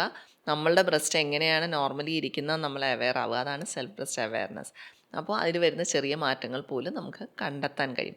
അപ്പോൾ അങ്ങനെ ബ്രസ്റ്റ് പരിശോധിക്കുന്ന സമയത്ത് നമ്മൾ പീരീഡ് കഴിഞ്ഞിട്ട് ബ്ലീഡിങ് നിന്ന് കഴിഞ്ഞിട്ടുള്ള സമയമാണ് ബെസ്റ്റ് എന്ന് പറയുന്നത്. ബ്രസ്റ്റിൻ്റെ പുറത്ത് ഈ പറഞ്ഞ ഹോർമോണൽ ഇൻഫ്ലുവൻസുകൾ വരുന്ന ഒരു സംഭവമാണല്ലോ. അപ്പോൾ ഈ പീരീഡ്സിൻ്റെ സമയത്തും അതിന് തൊട്ട് മുമ്പൊക്കെ നമുക്കറിയാം നമുക്ക് ബ്ലോട്ടിങ് വരും, ബ്രസ്റ്റ് പെയിൻഫുൾ ആകും, സെൻസിറ്റീവ് ആകും, നമുക്കൊരു നോഡുലാരിറ്റി, ഒരു ലംബിനെസ് അത് ബ്രസ്റ്റൊക്കെ തോന്നും. അപ്പോൾ നമുക്ക് ആ സമയത്ത് നോക്കിയാൽ എല്ലാം പ്രശ്നമായിട്ട് തോന്നും. അപ്പോൾ ഈ പീരീഡ്സ് കഴിഞ്ഞിട്ട് ഉടനെയുള്ള സമയമാണ് നമ്മുടെ ശരീരത്തിലെ ഈസ്ട്രജൻ പ്രൊജസ്ട്രോൺ ഹോർമോൺസ് ഏറ്റവും കുറഞ്ഞിരിക്കുന്ന സമയം. ആ സമയത്ത് ബ്രസ്റ്റിൻ്റെ റെസ്റ്റിംഗ് ഫേസാണ്, ക്വിസൻറ്റ് ഫേസാണ്. ആ സമയത്ത് പരിശോധിച്ചാലാണ് നമുക്ക് കുറച്ചുകൂടി നന്നായിട്ട് കാര്യങ്ങൾ മനസ്സിലാകുക. അത്രേ അതുകൊണ്ട് ഉദ്ദേശിക്കുന്നുള്ളൂ. എന്നുകൊണ്ട് ആ സമയത്ത് തന്നെ നോക്കാവൂ എന്നൊന്നുമില്ല, എപ്പോൾ വേണമെങ്കിലും നോക്കാം. പക്ഷേ it's better to be done at that time. അപ്പോൾ നമുക്ക് സ്ക്രീനിങ്ങിനെ പറ്റിയിട്ട് പറയുകയാണെങ്കിൽ ഈ സെൽഫ് ബ്രസ്റ്റ് എക്സാമിനേഷൻ അല്ലെങ്കിൽ ബ്രസ്റ്റ് അവെയർനെസ് വേണം. വർഷത്തിൽ 1-2 തവണ, പ്രത്യേകിച്ച് ഒരു 40 വയസ്സൊക്കെ കഴിഞ്ഞ് കഴിഞ്ഞാൽ വർഷത്തിൽ 1-2 തവണ ഒരു ഡോക്ടറെ കൊണ്ട് പരിശോധിപ്പിക്കുക. നിങ്ങൾക്ക് അതൊരു ഗൈനക്കോളജിസ്റ്റ് തന്നെ ആവണം എന്നില്ല, നിങ്ങൾ പോകുന്നൊരു ജനറൽ ഫിസിഷ്യൻ ആവാം. ബ്രസ്റ്റ് എക്സാമിനേഷനിൽ കംഫർട്ടബിൾ ആയിട്ടുള്ളൊരു ഡോക്ടറെ കൊണ്ട് നിങ്ങൾ പരിശോധിപ്പിക്കുക. പിന്നെ ഇമേജിങ്, മാമോഗ്രാം എന്ന് പറയുന്നത്. മാമോഗ്രാം എന്ന് പറയുമ്പോൾ അത് വേറൊരു മിസ്കൺസെപ്ഷനാണ് നമ്മുടെ നാട്ടിൽ. മാമോഗ്രാം എന്ന് പറയുമ്പോൾ നമ്മൾ പൊതുവെ എക്സ്റേ മാമോഗ്രാം എന്നാണ് ഉദ്ദേശിച്ചത്. മാമോഗ്രാം എന്ന് പറഞ്ഞാൽ ജസ്റ്റ് ഇമേജിങ് ഓഫ് ബ്രസ്റ്റ്. അത് എക്സ്റേ വഴിയാകാം, അൾട്രാസൗണ്ട് വഴിയാകാം, MRI വഴിയാകാം. ഓരോ ടൈപ്പ് ഓഫ് എനർജി യൂസ് ചെയ്തിട്ട് നമ്മൾ ചെയ്യുന്നതാണ്. നമ്മൾ പൊതുവെ എക്സ്റേ മാമോഗ്രാമാണ് ഈ ആൾക്കാർ മാമോഗ്രാം എന്ന് പറയുന്ന സാധനം. അപ്പോൾ അയ്യോ അത് റേഡിയേഷനാണ്, അത് ബ്രസ്റ്റ് ക്യാൻസർ ഉണ്ടാക്കും എന്ന് ഒരുപാട് പേര് പറയും. അപ്പോൾ അതും വേറൊരു മിസ്കൺസെപ്ഷനാണ്. ആ റേഡിയേഷൻ അല്ല നമ്മൾ ബ്രസ്റ്റ് ക്യാൻസർ ഉണ്ടാക്കുന്ന റേഡിയേഷൻ. മാമോഗ്രാമിൻ്റെ ഒക്കെ എക്സ്റേയുടെ റേഡിയേഷൻ എന്ന് പറഞ്ഞാൽ വളരെ കുറവാണ്. നമ്മൾ ജസ്റ്റ് എക്സ്റേ എടുക്കുന്നതിൻ്റെയൊക്കെ ഒരു ഫ്രാക്ഷനേ വരുന്നുള്ളൂ. ഈ റേഡിയേഷൻ ബ്രസ്റ്റ് ക്യാൻസർ ഉണ്ടാക്കും എന്ന് പറയുന്നത് ഞാൻ നേരത്തെ പറഞ്ഞ റേഡിയോ തെറാപ്പി എടുക്കുന്ന കുട്ടികളാണ്. ബ്രസ്റ്റിലേക്ക് റേഡിയോ തെറാപ്പി എടുക്കുന്ന കുട്ടികളാണ്. അല്ലാണ്ട് ഈ റേഡിയേഷൻ അല്ല ബ്രസ്റ്റ് ക്യാൻസറിന് നമ്മൾ പറയുന്ന റിസ്ക് വളരെ ചെറിയ എമൗണ്ടിലാണ് ഇയർലി വൺസ് ചെയ്യുന്ന എക്സ്റേ മാമോഗ്രാം കൊണ്ട് ഒരിക്കലും ബ്രസ്റ്റ് ക്യാൻസർ ഉണ്ടാകുന്നില്ല. പിന്നെ ഒരു സംശയമാണ് ആൾക്കാർക്ക്. ചിലർ അൾട്രാസൗണ്ട് മാമോഗ്രാം പറയും, സോണോ മാമോഗ്രാം, ചിലർ എക്സ്റേ മാമോഗ്രാം പറയും. അതെന്തുകൊണ്ടാണ്? അപ്പോൾ നമുക്ക് ബ്രസ്റ്റിൽ എന്തൊക്കെയാണ് ഉള്ളത്? ഗ്ലാൻഡുലർ ടിഷ്യൂ ഉണ്ട്, അതായത് നമുക്ക് മിൽക്ക് പ്രൊഡ്യൂസ് ചെയ്യാനുള്ള ഗ്ലാൻഡുകളുള്ള ഗ്ലാൻഡുലർ ടിഷ്യൂ, ഫാറ്റും. നമ്മളുടെ പ്രായം അനുസരിച്ച് ഇതിലേതാണ് കൂടുതൽ? ഗ്ലാൻഡ്സ് ആണോ, ഗ്ലാൻഡുലർ ടിഷ്യൂ ആണോ, ഫാറ്റി ടിഷ്യൂ ആണോ കൂടുതൽ എന്നുള്ളതിൽ വ്യത്യാസം വരും. യങ് ഏജ് ആവുമ്പോൾ ഗ്ലാൻഡുലർ ടിഷ്യൂ ആയിരിക്കും കൂടുതൽ. മെനോപോസ് ഒക്കെ കഴിയുമ്പോൾ ഗ്ലാൻഡുലർ ടിഷ്യൂ ചുരുങ്ങും. ഈസ്ട്രജൻ്റെ എഫക്റ്റ് കഴിയുമ്പോൾ ഗ്ലാൻഡുലർ ടിഷ്യൂ ചുരുങ്ങും, ഫാറ്റി ടിഷ്യൂ കൂടും. അപ്പോൾ യങ് ബ്രസ്റ്റ് ഗ്ലാൻഡുലർ ടിഷ്യൂ ഉള്ളതുകൊണ്ട് കുറച്ചുകൂടി ഡെൻസ് ആയിരിക്കും. അപ്പം അവിടെ മാമോഗ്രാം അത്ര പോരാണ്ട് വരും, മാമോഗ്രാമിൻ്റെ പെനട്രേഷൻ അത്ര പോരാണ്ട് വരും. അങ്ങനെയുള്ളപ്പോൾ നമ്മൾ ചിലപ്പോൾ അൾട്രാസൗണ്ടോ MRIയോ ആണ് ബെറ്റർ എന്ന് പറയും, കുറച്ചുകൂടി ഡെപ്തിൽ കാണാനായിട്ട്. പക്ഷേ ഏജ് കൂടുന്തോറും എക്സ്റേ മാമോഗ്രാമാണ് ബെറ്റർ എന്നും പറയും. അതാണ് ഈ ചിലർ പറയാം 40-ന് ശേഷം മാമോഗ്രാം തോന്നും. പക്ഷേ ഒരു ഡോക്ടർ എനിക്ക് 35 വയസ്സിൽ എക്സ്റേ മാമോഗ്രാം എഴുതി തന്നു. ചിലപ്പോൾ ബ്രസ്റ്റ് എക്സാമിൻ ചെയ്യുമ്പോൾ അത് മതി തോന്നിയിട്ടാവാം. അപ്പം അതിലങ്ങനെ കടുംപിടുത്തം പിടിക്കേണ്ട ഒരു കാര്യമില്ല. ഡോക്ടറുടെ ഡിസ്ക്രിപ്ഷൻ, ഡോക്ടർ എക്സാമിൻ ചെയ്ത് നോക്കി ഡോക്ടർക്ക് അതനുസരിച്ച് തോന്നുന്ന ഇമേജിങ് പറയുന്നതാണ്. പിന്നെ നമ്മളെപ്പോഴും മനസ്സിലാക്കേണ്ട ഒരു കാര്യമുണ്ട്. ഞാൻ ഈ വർഷം ഒരു മാമോഗ്രാം എടുത്തു, ആ മാമോഗ്രാം നോർമലാണ്, എനിക്കിനി ബ്രസ്റ്റ് ക്യാൻസർ ഈ വർഷം വരില്ല, അപ്പം ഞാനിനി ബ്രസ്റ്റ് നോക്കണ്ട എന്നൊരിക്കലും വിചാരിക്കരുത്.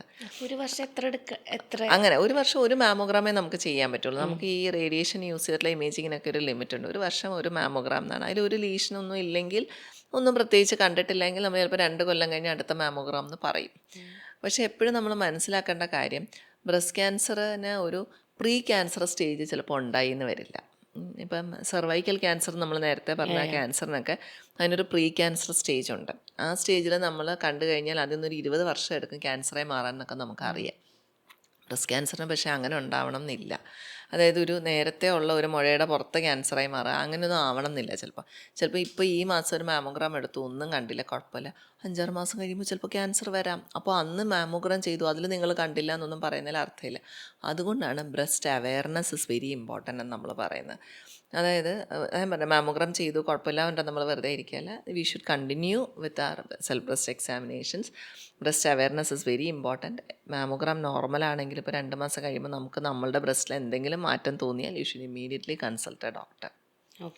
അല്ലാതെ എൻ്റെ മാമോഗ്രാം നോർമലായിരുന്നു എന്ന് വിചാരിച്ചിരിക്കരുത്. അപ്പോൾ ആൾക്കാരുടെ ഒരു വിചാരമാണ് മാമോഗ്രാം നോർമലാണെങ്കിൽ പിന്നെ എനിക്ക് ക്യാൻസർ വരില്ല. അങ്ങനെയേ അല്ലാതെ അറിഞ്ഞിരിക്കണം. കാരണം ഈ പ്രീ ക്യാൻസറസ് ഒരു സ്റ്റേജ് ഇല്ലാത്തതുകൊണ്ട് എപ്പോൾ വേണമെങ്കിലും ഡിനോവോ ആയിട്ട് വരാം. നമ്മൾ ഈ സെൽഫ് അവെയർ ആയിട്ടിരിക്കുക, നമ്മൾ ബ്രസ്റ്റിൻ്റെ കാര്യത്തിൽ എന്നൊക്കെ പറയുമ്പം എങ്ങനെയാണ് നമുക്കത് സെൽഫ് അവെയർ ആയിട്ട് ചെയ്യാൻ പറ്റും? നമുക്ക് അങ്ങനെ എന്തെങ്കിലും ഡെയിലി ഒരു പ്രാക്ടീസുകളുണ്ടോ നമുക്കത് ചെയ്യാൻ? അല്ലെങ്കിൽ നമുക്ക് എന്തെങ്കിലുമൊക്കെ ഒരു ടിപ്സോ അല്ലെങ്കിൽ ഇതൊക്കെ മാമിന് പറഞ്ഞു തരാൻ പറ്റും? നമുക്ക് ബ്രസ്റ്റ് അവെയർനെസ് തന്നെ basically we should know how our breast are, to start with how our breast are. അപ്പോൾ നമ്മൾ പണ്ടൊക്കെ സെൽഫ് ബ്രസ്റ്റ് എക്സാമിനേഷന് നമ്മളിങ്ങനെ സ്റ്റെപ്സ് ആയിട്ട് പറഞ്ഞു കൊടുക്കും. അതിപ്പോൾ പീരീഡ്സ് കഴിഞ്ഞിട്ടുള്ള സമയത്താണ് നല്ലത്. ബാത്റൂമിൽ മിററിൻ്റെ മുന്നിൽ നിന്ന് നോക്കുക, 2 ബ്രസ്റ്റിൻ്റെയും സൈസ് നോക്കുക, 2 നിപ്പിളും ഒരേ ലെവലിലാണോ ഏകദേശം നോക്കുക. അപ്പോഴാണ് നമുക്ക് അങ്ങനെ നോക്കുമ്പോൾ നമുക്ക് മനസ്സിലാവും നമ്മുടെ ഒരു ബ്രസ്റ്റ് ചെറുതായിരിക്കും, എല്ലാവർക്കും ആ ഒരു അസിമെട്രി ഉണ്ട്. അപ്പോൾ നമുക്കത് എത്രത്തോളം ഉണ്ട്, ചെറുതും വലുതും വ്യത്യാസം എന്നുള്ളത് നമ്മൾ തന്നെ അറിഞ്ഞിരിക്കണം. നിപ്പിളുകൾ ഒരേ ലെവലാണോ എന്നുള്ളത് നോക്കണം. പിന്നെ തൊലിപ്പുറത്ത് ഞാൻ നേരത്തെ പറഞ്ഞ മാറ്റങ്ങൾ, ചുളിവുകളോ നിപ്പിളുള്ളിലേക്ക് വലിയലോ വല്ലതും ഉണ്ടോ എന്ന് നോക്കണം. ഇത്രയും. പിന്നെ ആംബിറ്റ്സിലൊക്കെ എന്തെങ്കിലും സ്വെല്ലിംഗ് ഉണ്ടോ, കാഴ്ചയ്ക്ക് എന്തെങ്കിലും മുഴകളുള്ളതായിട്ട് തോന്നുന്നുണ്ടോ എന്ന് നോക്കുക. പിന്നെ നമ്മൾ വിരലുകൾ വെച്ച് പരിശോധിച്ച് തുടങ്ങാം. നമ്മൾ പൾപ്പ് ഓഫ് ദ ഫിംഗേഴ്സ് എന്ന് പറയും. ഈ ഒരു ഭാഗം വെച്ചിട്ട് വേണം പരിശോധിക്കാൻ. നമ്മളുടെ റിബ് കേജിനെതിരെ ബോണിലേക്ക് പ്രസ് ചെയ്ത് പരിശോധിക്കണം. അപ്പോൾ അതൊരു സിസ്റ്റമാറ്റിക് ആയിട്ട് മുകളിൽ നിന്ന് തുടങ്ങി 12 o'clock പൊസിഷനിൽ നിന്ന് തുടങ്ങി മുഴുവൻ ബ്രസ്റ്റും തടവി നോക്കി ബോണിന് എഗൻസ്റ്റ് ഇങ്ങനെ പാൽപ്പേറ്റ് ചെയ്ത് മുഴകളുണ്ടോ അടിയിലെന്ന് നോക്കുക. നിപ്പിളിൻ്റെ അടിയിലെ ഏരിയ സെപ്പറേറ്റ് നോക്കുക. ബ്രസ്റ്റിന് ഇടയിലുള്ള 2 ബ്രസ്റ്റുകൾക്ക് ഇടയിലുള്ള ഏരിയയും പ്രത്യേകം നോക്കുക. അപ്പം ഒരുപക്ഷെ കുളിക്കുമ്പോൾ ഒന്ന് സോപ്പിട്ടിട്ടൊക്കെ നോക്കിയാൽ ഇത് കുറച്ചും കൂടി എളുപ്പമായിട്ട് തോന്നും. പിന്നെ നമ്മൾ നിപ്പിള് പ്രസ് ചെയ്ത് എന്തെങ്കിലും ഡിസ്ചാർജ് ഉണ്ടോ എന്നുള്ളത് നോക്കുക. ഇതോടൊപ്പം തന്നെ നമ്മുടെ കഷങ്ങൾ സെപ്പറേറ്റ് ആയിട്ട് തൊട്ട് എന്തെങ്കിലും മുഴകൾ അവിടെ തോന്നുന്നുണ്ടോ എന്ന് നോക്കുക. ഇതാണ് റഫ്ലി നമ്മൾ സെൽഫ് ബ്രസ്റ്റ് എക്സാമിനേഷൻ കൊണ്ട് ഉദ്ദേശിക്കുന്നത്. ഇപ്പം ഈ 2 ബ്രസ്റ്റിൽ ഇപ്പം ഒരു ബ്രസ്റ്റിൽ വേറെ പോലെ വേറൊരു ബ്രസ്റ്റിൽ വേറെ പോലെ അങ്ങനെ അങ്ങനെ വരുമ്പോഴാണതും ശരിക്കും 2 ബ്രസ്റ്റിൽ ഇത് ഒരേപോലെ ഫോം ചെയ്യുമോ ശരിക്കും? വളരെ റെയറാണ്. 2 ബ്രസ്റ്റിലും കൂടി ഒരുമിച്ച് ക്യാൻസർ വരിക എന്ന് പറയുന്നത് വളരെ റെയറാണ്. പക്ഷെ സംഭവിക്കാം. അപ്പോൾ നമുക്കിങ്ങനെ പരിശോധിച്ച് നോക്കുമ്പോൾ ഇപ്പുറത്തൊരു മുഴ പോലെ തോന്നുന്നുണ്ട്, അപ്പുറത്ത് അതുപോലെ തോന്നുന്നുണ്ട് പറയുമ്പോൾ കുഴപ്പമില്ലായിരിക്കും എന്ന് തന്നെ നമുക്ക് പറയാൻ പറ്റുള്ളൂ. പക്ഷെ എന്നാലും സംശയം ഉണ്ടെങ്കിൽ ഡോക്ടറെ കാണുക. റെയറായിട്ട് 2 സൈഡിലും വരാറുണ്ട്. ഓക്കെ. അപ്പോൾ ഈ first stage of cancer, second stage, third stage, fourth stage എന്ന് പറഞ്ഞു. ഈ 4 സ്റ്റേജിലുകളും എങ്ങനെയൊക്കെയാണ് നമ്മൾ ട്രീറ്റ്മെൻറ്റും അതിൻ്റെ സിംറ്റംസും കാര്യങ്ങളും അറിയാൻ ആഗ്രഹമുണ്ട്. പിന്നെ വെരി ഫസ്റ്റ് സ്റ്റേജിൽ നമുക്ക് അറിഞ്ഞു കഴിഞ്ഞാൽ ക്യൂറബിൾ ആണ് അല്ലെങ്കിൽ ട്രീറ്റബിൾ ആണെന്ന് പറഞ്ഞു. പക്ഷേ അതറിയാൻ സാധിക്കുന്നില്ല. ഫസ്റ്റ് സ്റ്റേജിൽ പോലും നമുക്ക് മനസ്സിലാക്കാൻ പറ്റുന്ന സിംറ്റംസും എന്തൊക്കെയാണ്? നമ്മൾ ഈ സിംറ്റംസ് പറയുമ്പോൾ മുഴകൾ അല്ലേ, മുഴകൾ നമുക്ക് നമ്മളുടെ കയ്യിൽ പരിശോധിക്കുമ്പോൾ കിട്ടണമെങ്കിൽ മുഴയ്ക്കൊരു മിനിമം 1 സെൻറ്റിമീറ്റർ 2 സെൻറ്റിമീറ്റർ വലിപ്പമാകണം. അപ്പം അപ്പോഴത്തേനും തന്നെ നമ്മൾ സ്റ്റേജ് 1 എന്നൊക്കെ പറയുമ്പോൾ 2 സെൻറ്റിമീറ്റർ. അപ്പം നമ്മൾ സ്റ്റേജിങ് റഫായിട്ട് പറയുകയാണെങ്കിൽ സ്റ്റേജ് 1 എന്ന് പറയുമ്പോൾ 2 സെൻറ്റിമീറ്റർ, സ്റ്റേജ് 2 എന്ന് പറയുമ്പോൾ 2 to 5 സെൻറ്റിമീറ്റേഴ്സ്. അത് കഴിയുമ്പോൾ പിന്നെ ലിംഫ് നോഡിൻ്റെ ഇൻവോൾവ്മെൻറ്റ് അനുസരിച്ചാണ്, കഴലകളുടെ ഇൻവോൾവ്മെൻറ്റ് അനുസരിച്ചാണ്. കൂടുതൽ കഴലകൾ കൂടുതൽ നമ്പർ ഓഫ് കഴലകൾ ഇൻവോൾവ് ആകുമ്പോൾ, ലിംഫ് നോഡ്സ് ഇൻവോൾവ് ആകുമ്പോൾ സ്റ്റേജ് മുന്നോട്ട് പോകുന്നു. അപ്പം സെക്കൻഡ് സ്റ്റേജൊക്കെ ആകുമ്പോൾ ഒരു 4 to 5 ലിംഫ് നോഡ്സ് ആണെങ്കിൽ തേർഡിൽ അതിൽ കൂടുതൽ, ഫോർത്ത് ആകുമ്പോൾ നമുക്ക് ബാക്കി ഓർഗൻസിലേക്ക് സ്പ്രെഡ് ആവുന്നതാണ് റഫ്ലി സ്റ്റേജിങ് എന്ന് പറയുന്നത്. അപ്പോൾ ഈ സ്റ്റേജ് 1 എന്നൊക്കെ പറയുമ്പോൾ 2 സെൻറ്റിമീറ്റർ സൈസുള്ള ലീഷൻ അല്ലെങ്കിൽ 1 സെൻറ്റിമീറ്റർ സൈസുള്ള ലീഷൻ നമുക്ക് സ്വയം കിട്ടാൻ പ്രയാസമാണ്. അവിടെയാണ് ഈ ബ്രസ്റ്റ് സ്ക്രീനിങ്ങിൻ്റെ ഇമ്പോർട്ടൻസ് വരുന്നത്. അപ്പോൾ നമ്മൾ സ്വയം പരിശോധിച്ചാൽ പോരാ, ഡോക്ടറും പരിശോധിക്കണം, ഇമേജിങ്ങും വേണം എന്ന് പറയുന്നത് അതുകൊണ്ടാണ്. അപ്പോൾ ഇപ്പോൾ വേറെ റിസ്ക് ഒന്നും ഇല്ലാത്ത ഒരാളാണെങ്കിൽ ഒരു ബേസ് ലൈൻ മാമോഗ്രാം ഒരു 40 വയസ്സിലെടുക്കുന്നതാണ് നല്ലത്. അതിലെന്തെങ്കിലും കാണുകയാണെങ്കിൽ നമ്മളതൊരു ക്ലോസർ ഫോളോ അപ്പിൽ വെക്കും, ഇയർലി ഒക്കെ ചെയ്യും. ഇല്ലെങ്കിൽ ഒരു 2 കൊല്ലം കൂടുമ്പോഴൊക്കെ മാമോഗ്രാം ചെയ്താലും മതി. ടിൽ യു ആർ ഒരു 50-55. പ്രായം കൂടി കഴിയുമ്പോൾ നമ്മൾ ഇയർലി മാമോഗ്രാമിലേക്ക് മാറുക. ഇതാണ് നമ്മളെപ്പോഴും ബ്രസ്റ്റ് സ്ക്രീനിങ്ങിന് പറയുക. അപ്പോൾ നമ്മൾ ഈ പറഞ്ഞ പോലെ ഇയർലി മാമോഗ്രാം ചെയ്യുമ്പോൾ നമുക്ക് സ്റ്റേജ് 0, സ്റ്റേജ് 1 ഒക്കെ പിക്ക് ചെയ്യാൻ പറ്റും. അല്ലെങ്കിൽ ചിലപ്പോൾ ഇമേജിങ് ഇല്ല, സ്വയം എക്സാമിൻ ചെയ്ത് പോവുകയാണെങ്കിൽ കുറച്ചുകൂടി അഡ്വാൻസ് സ്റ്റേജ് ആകുമ്പോഴേ നമ്മൾ പിക്ക് ചെയ്യണം. കുറച്ചുകൂടി വലിയ ലംബാകുമ്പോഴേ നമുക്ക് കിട്ടുള്ളൂ. അപ്പോൾ അതുകൊണ്ടാണ് നമ്മൾ ഇമേജിങ് നിർബന്ധമായും വേണം, അല്ലെങ്കിൽ ഒരു ഡോക്ടറെ എക്സാമിൻ ചെയ്യുന്ന നിർബന്ധമായും സ്ക്രീനിങ്ങിൽ വേണം എന്നുള്ളത് പറയുന്നത്. ഇപ്പം നമ്മൾ ഇപ്പോൾ ഈ ബ്രസ്റ്റ് ക്യാൻസറിൻ്റെ തന്നെ ഇപ്പോൾ ഏറ്റവും ആൾക്കാർക്ക് ഉള്ളൊരു ഡൗട്ട് എന്ന് പറഞ്ഞു കഴിഞ്ഞാൽ, ഇപ്പം പ്രഗ്നൻ്റ് ആയി ഇരിക്കുന്ന ടൈം അല്ലെങ്കിൽ പ്രഗ്നൻസി കഴിഞ്ഞിട്ട് ഇപ്പം മാം തന്നെ നേരത്തെ ഒന്ന് ബ്രസ്റ്റ് ഫീഡ് ചെയ്യാതെ ഇരിക്കുമ്പോഴും ഈ ഒരു പ്രശ്നം വരും എന്നുള്ളത്. ഇപ്പം പ്രഗ്നൻസി ടൈമിൽ ഇപ്പം ഈ ഒരു കാര്യം ഡയഗ്നോസ് ചെയ്യുകയാണെന്നുണ്ടെങ്കിൽ, ഇപ്പം നാളെ കുട്ടി ജനിക്കുമ്പോൾ കുട്ടിക്ക് പാല് കൊടുക്കാൻ സാധിക്കുമോ, അല്ലെങ്കിൽ കുട്ടിക്കും അതൊരു പ്രശ്നമായിട്ട് വരുമോ, എങ്ങനെയായിരിക്കും? ഇപ്പോൾ പ്രഗ്നൻസി ടൈമിലാണ് ഈ ഒരു കാര്യം കണ്ടുപിടിക്കണമെങ്കിൽ എങ്ങനെയായിരിക്കും ആ ഒരു പ്രോസസ്സ്? പ്രഗ്നൻസിയിൽ ബ്രസ്റ്റ് ക്യാൻസർ കണ്ടുപിടിക്കുന്നത് വളരെ കൂടുതലാണ്. ആക്ച്വലി അങ്ങനെയല്ല, നമ്മൾ ആ സമയത്ത് ബ്രസ്റ്റിനെ പറ്റിയൊക്കെ കുറച്ചൊന്ന് ചിന്തിച്ച് തുടങ്ങുന്നൊരു സമയമായതുകൊണ്ട് തന്നെ കുറേ പേഷ്യൻസ് നമുക്ക് അങ്ങനെ കണ്ടുപിടിക്കാറുണ്ട്. അപ്പോൾ പ്രഗ്നൻസിയുടെ ഏത് സ്റ്റേജിലാണ് ക്യാൻസർ കണ്ടുപിടിക്കുന്നതെന്നനുസരിച്ചിരിക്കും നമ്മളതിന് ചികിത്സ കൊടുക്കുന്നത്. ഇപ്പോൾ പ്രഗ്നൻസിയിൽ ഒരു ലംബ് കണ്ടു കഴിഞ്ഞാൽ അതിന് ബയോപ്സി എടുക്കുന്നതിന് കുഴപ്പമൊന്നുമില്ല, പ്രഗ്നൻസിയെ ബാധിക്കുകയൊന്നുമില്ല. കാരണം അവിടെ മരവിപ്പിച്ചിട്ടാണ് നമ്മൾ ബയോപ്സി എടുക്കുക, അത് ബേബിയെ ബാധിക്കുകയൊന്നുമില്ല. പിന്നെ ചികിത്സ എന്ന് പറയുമ്പോൾ നമ്മളെപ്പോഴും ബ്രസ്റ്റ് ക്യാൻസറിൻ്റെ ചികിത്സ എന്തൊക്കെയാണ്? ഒന്ന്, നമ്മൾ ആ ക്യാൻസർ ബാധിച്ച ടിഷ്യൂ നീക്കം ചെയ്യുന്നു. അപ്പോൾ അതായത് ആ മുഴ നീക്കം ചെയ്യുന്നു, അല്ലെങ്കിൽ ആ ബ്രസ്റ്റ് നീക്കം ചെയ്യുന്നു, അല്ലെങ്കിൽ ബ്രസ്റ്റിൻ്റെ ഒരു പാർട്ട് നീക്കം ചെയ്യുന്നു. പിന്നെ നമ്മൾ പറയുന്നത് കീമോതെറാപ്പിയും റേഡിയോതെറാപ്പിയും. അപ്പോൾ സ്റ്റേജ് അനുസരിച്ചിരിക്കും നമ്മൾ ട്രീറ്റ്മെൻറ്റ് ഡിസൈഡ് ചെയ്യുക. അപ്പോൾ ഇതിൽ സർജറി നമുക്ക് ഇപ്പം പ്രഗ്നൻസി നമ്മൾ 3ആയിട്ട് തിരിക്കും. First trimester, second trimester and third trimester. 0 to 12 weeks is first trimester, 12 to 28 weeks is second trimester, 28 to 40 weeks is third trimester.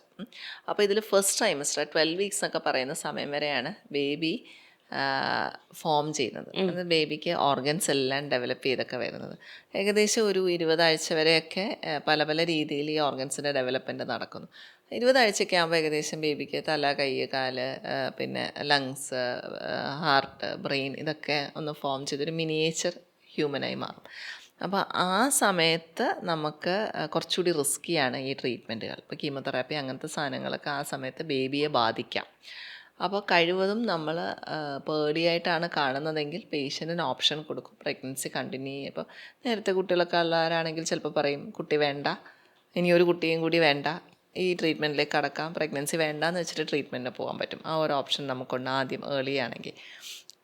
ഇപ്പോൾ കുട്ടികളില്ലാത്ത ഒരാളാണെങ്കിൽ ചിലപ്പോൾ ഡിസൈഡ് ചെയ്യില്ല എനിക്ക് പ്രഗ്നൻസിയെ കണ്ടിന്യൂ ചെയ്യണമെന്ന് ഡിസൈഡ് ചെയ്യുകയാണെങ്കിൽ കണ്ടിന്യൂ ചെയ്യാൻ നോക്കും. സർജറി നമ്മളൊരു കുറച്ചുകൂടെ സേഫറായിട്ടുള്ള സമയം ഒരു 12 ആഴ്ച എന്നൊക്കെ പറയുന്ന വിൻഡോ കഴിഞ്ഞിട്ടാവാം സർജറി പ്ലാൻ ചെയ്യുന്നത്.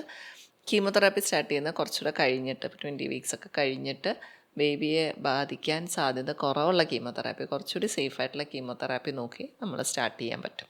അപ്പം ഇതിനോട് തന്നെ കണക്ട് ചെയ്ത് ചോദിക്കുകയാണ്, ഇപ്പം അങ്ങനെ ഡയഗ്നോസ് ചെയ്ത് കഴിഞ്ഞിട്ട് ഇപ്പോൾ ബ്രസ്റ്റ് ക്യാൻസർ ഉള്ള ഒരു വ്യക്തിക്ക് ഫീഡ് ചെയ്യാൻ പറ്റുമോ?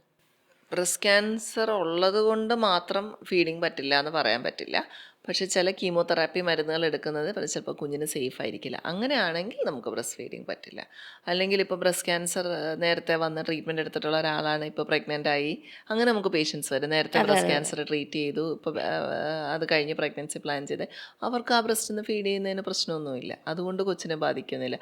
ആ ക്യാൻസർ ഉള്ള ബ്രസ്റ്റിൽ നിന്നും പാല് കുടിച്ച് കുഞ്ഞിനെ ക്യാൻസർ വരുമോ എന്നൊക്കെയാണ് സംശയമെങ്കിൽ അങ്ങനെ ഉണ്ടാവില്ല. പക്ഷേ കഴിക്കുന്ന മരുന്ന് കീമോതെറാപ്പി സേഫ് അല്ല ഫോർ ദ ബേബി എങ്കിൽ ബ്രസ്റ്റ് ഫീഡ് ചെയ്യാൻ പറ്റില്ല. പൊതുവെ ഇപ്പം നമ്മളെല്ലാവരും കമ്പാരിസൺ ചെയ്യുന്ന ഒരു ഒരു കാലഘട്ടം കൂടെ. കാരണം സോഷ്യൽ മീഡിയയിൽ നമ്മൾ ഒരുപാട് പേരുടെ ഫോട്ടോസ് കാണുന്നു, മീൻസ് അവരുടെ ലൈക്ക് ഫിഗേഴ്സ്, ഷേപ്സ് ഇതെല്ലാം കാണുമ്പം അപ്പോൾ പൊതുവെ ഈ സാഗി ബ്രസ്റ്റ് ഉള്ള ആൾക്കാർക്ക് എന്തെങ്കിലും പ്രശ്നമുള്ള പോലെ, അല്ലെങ്കിൽ ബ്രസ്റ്റ് എപ്പോഴും എന്താ പറയുക കറക്റ്റ് ഒരു പൊസിഷനിൽ നിൽക്കണം, അല്ലെങ്കിൽ അതുകൊണ്ട് തന്നെ കുറേ ചില ആൾക്കാരൊക്കെ പ്ലാസ്റ്റിക് സർജറി ചെയ്ത് ഇങ്ങനെ തന്നെ നിർത്തണം എന്നൊക്കെ ആഗ്രഹിക്കുന്ന ആൾക്കാരൊക്കെ ഉണ്ട്. പക്ഷെ അത് എൻ്റെ ഒരു അറിവിൽ പറയാട്ടോ, ഞാനാകുമ്പോൾ ഓരോ ബോഡിക്ക് ഓരോ ടൈപ്പ് ഓഫ് ബ്രസ്റ്റുകളാണ് ഞാൻ മീൻസ് നമ്മൾ വീഡിയോസിലൊക്കെ കാണുമ്പോഴും അല്ലെങ്കിൽ ആൾക്കാർ പറയണ കേട്ടിട്ടും ഞാൻ മനസ്സിലാക്കിയിരിക്കുന്നത്. സോ സാഗി ആയിട്ടുള്ള ബ്രസ്റ്റ് ആക്ച്വലി ഒരു പ്രശ്നക്കാരനാണോ? സാഗി ബ്രസ്റ്റ് കൊണ്ട് നമുക്കൊരു ഫിസിക്കൽ ഇഷ്യൂ അല്ലെങ്കിൽ ഒരു മെഡിക്കൽ ഇഷ്യൂ അല്ലാതെ പക്ഷേ നമ്മുടെ സെൽഫ് കോൺഫിഡൻസിനെ വളരെ ബാധിക്കും. നമുക്ക് ബ്രസ്റ്റിന് സപ്പോർട്ട് തരുന്ന കുറച്ച് സാധനങ്ങൾ, ഒന്ന് കൂപ്പേഴ്സ് ലിഗമെന്റ് എന്ന് പറയും. നമ്മുടെ ചെസ്റ്റ് വാളിൽ നിന്നും ബ്രസ്റ്റിനെ പുറത്തെ സ്കിൻ വരെ എക്സ്റ്റെൻഡ് ചെയ്യുന്നൊരു ടൈപ്പ് ലിഗമെൻ്റാണ്. അതാണ് നമ്മൾ ബ്രസ്റ്റിനെ സപ്പോർട്ട് ചെയ്ത് നിർത്തുന്നത്. പിന്നെ സ്കിൻ ആസ് സച്ച്. അപ്പം സ്കിൻ ലാക്സ് ആവുകയാണെങ്കിൽ, അതിപ്പോൾ നമ്മൾ പെട്ടെന്ന് വണ്ണം കുറഞ്ഞു, അപ്പം ഫാറ്റ് കുറഞ്ഞു, അപ്പോൾ സ്കിൻ നമുക്ക് ബാക്കിയുള്ള സ്ഥലത്ത് തന്നെ സ്കിൻ തൂങ്ങില്ല. അതുപോലെ തന്നെ ബ്രസ്റ്റിലെയും സ്കിൻ തൂങ്ങുകയാണെങ്കിൽ ബ്രസ്റ്റ് തൂങ്ങും. കൂപ്പേഴ്സ് ലിഗമെൻറ്റ് വീക്ക് ആവുകയാണെങ്കിൽ ബ്രസ്റ്റ് തൂങ്ങും. അപ്പം പ്രായമാകുമ്പോൾ ലിഗമെൻറ്റ് വീക്ക് ആവാം, മെനോപോസ് കഴിയുമ്പോൾ വീക്ക് ആവാം, വെയിറ്റ് ചേഞ്ചസ് വരുമ്പോൾ പ്രശ്നം വരാം. ഇതൊക്കെയാണ് സാഗി ബ്രസ്റ്റിന് റീസൺ. അതൊരു മെഡിക്കൽ ഇഷ്യൂ അല്ല, പക്ഷേ കോൺഫിഡൻസിനെ വളരെയധികം ബാധിക്കാവുന്ന ഒരു സാധനമാണ്. അപ്പം അല്ലാതെ അത് സാഗി ബ്രസ്റ്റ് ഉള്ളത് കൊണ്ട് ക്യാൻസർ വരും അങ്ങനെയൊന്നും സംഭവിക്കില്ല. പക്ഷേ ആസ് യു സെഡ്, എപ്പോഴും ഒരു ഫെമിനിറ്റിയുടെ സിമ്പലാണല്ലോ കുട്ടികൾക്ക് ബ്രസ്റ്റ് എന്ന് പറയുന്നത്. ദാറ്റ് ഈസ് അസോസിയേറ്റഡ് വിത്ത് ആ ഫെമിനിറ്റി. അതുകൊണ്ട് അത് മനപ്രയാസം ഉണ്ടാക്കാനുള്ള സാധ്യതയുണ്ട്, അത്ര തന്നെ ഉള്ളൂ. ഈ ബ്രസ്റ്റ് ക്യാൻസർ എന്ന് പറയുമ്പം മുറിച്ച് മാറ്റാതെ തന്നെ നമുക്ക് എന്തെങ്കിലും ട്രീറ്റ്മെൻ്റ് ഉണ്ടോ? അല്ലെങ്കിൽ ഇതിന് ഇപ്പോൾ ക്യാൻസർ വന്നാൽ കംപ്ലീറ്റ് അത് ബ്രസ്റ്റ് കട്ട് ഓഫ് ചെയ്യുക തന്നെ വേണ്ടി വരുമോ? ഇല്ല, അതൊക്കെ പണ്ടത്തെ നമ്മളുടെ ഓരോ ഇതാണ്. ബ്രസ്റ്റ് വന്നാൽ ബ്രസ്റ്റ് അങ്ങ് മുറിച്ചു മാറ്റി. നമുക്കിപ്പോൾ ബ്രസ്റ്റ് കൺസർവേഷൻ സർജറി എന്ന് പറയും. മാക്സിമം എത്രത്തോളം ടിഷ്യൂ കൺസേർവ് ചെയ്യാമോ അത്രയും കൺസേർവ് ചെയ്തിട്ട് തന്നെയാണ് breast cancer surgeries onco surgeon ചെയ്യുക. അപ്പോൾ അതിൽ പല ടൈപ്പ് സർജറീസ് ഉണ്ട്. ഇപ്പോൾ ക്യാൻസർ വന്നു എന്ന് പറഞ്ഞിട്ട് മൊത്തം ബ്രസ്റ്റ് മാറ്റണം എന്ന് നിർബന്ധമൊന്നുമില്ല. ഏർലി സ്റ്റേജസ് ഒക്കെ ആണെങ്കിൽ ചിലപ്പോൾ ലംബ് മാത്രമേ മാറ്റുള്ളൂ, വൈഡ് റിസെക്ഷൻ എന്ന് പറയും. പിന്നെ ചിലപ്പം പാർഷ്യലായിട്ട് ബ്രസ്റ്റ് മാറ്റുള്ളൂ. മൊത്തമായിട്ട് ബ്രസ്റ്റ് മാറ്റുന്ന കുറച്ചുകൂടി അഗ്രസീവ് ക്യാൻസേഴ്സ് അല്ലെങ്കിൽ അഡ്വാൻസ് ക്യാൻസേഴ്സിലാണ്. അപ്പോൾ നമുക്കെപ്പോഴും സർജനുമായിട്ട് ഡിസ്കസ് ചെയ്യാം. അപ്പം നമ്മളിത് വളരെയധികം ബാധിക്കുന്നു, നമുക്ക് ബ്രസ്റ്റ് മുറിച്ച് മാറ്റിയ നമ്മുടെ മുന്നിലുള്ള ഓപ്ഷൻസ് ഒന്ന് ആ ബ്രസ്റ്റ് ഇല്ല അതെ നമ്മൾ മാനേജ് ചെയ്യുക. ഇപ്പോൾ ഒരു സൈഡൊക്കെ ആണെങ്കിൽ അതൊരു അഭംഗിയാവും, നമ്മളെ കോൺഫിഡൻസിനെ ബാധിക്കും. പിന്നെ ചിലർക്ക് ഇപ്പം ബ്രേസിയറിനകത്തൊക്കെ മോൾഡുകൾ വെച്ചിട്ടുള്ള അങ്ങനെ അഡ്ജസ്റ്റ് ചെയ്ത് പോകുന്ന ആൾക്കാരുണ്ട്. പിന്നെ നമുക്ക് അത് പ്രോസസ്സസ് വയ്ക്കാം. വേറൊരു സർജറി ചെയ്ത് ബ്രസ്റ്റ് റീകൺസ്ട്രക്ട് ചെയ്ത് അതിന് ഓപ്റ്റ് ചെയ്യുന്ന ആൾക്കാരുണ്ട്. Okay.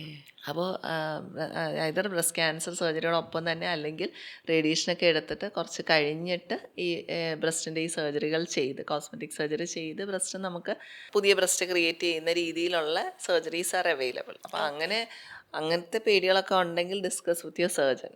Okay. So lot of options actually. Options are actually there. Okay.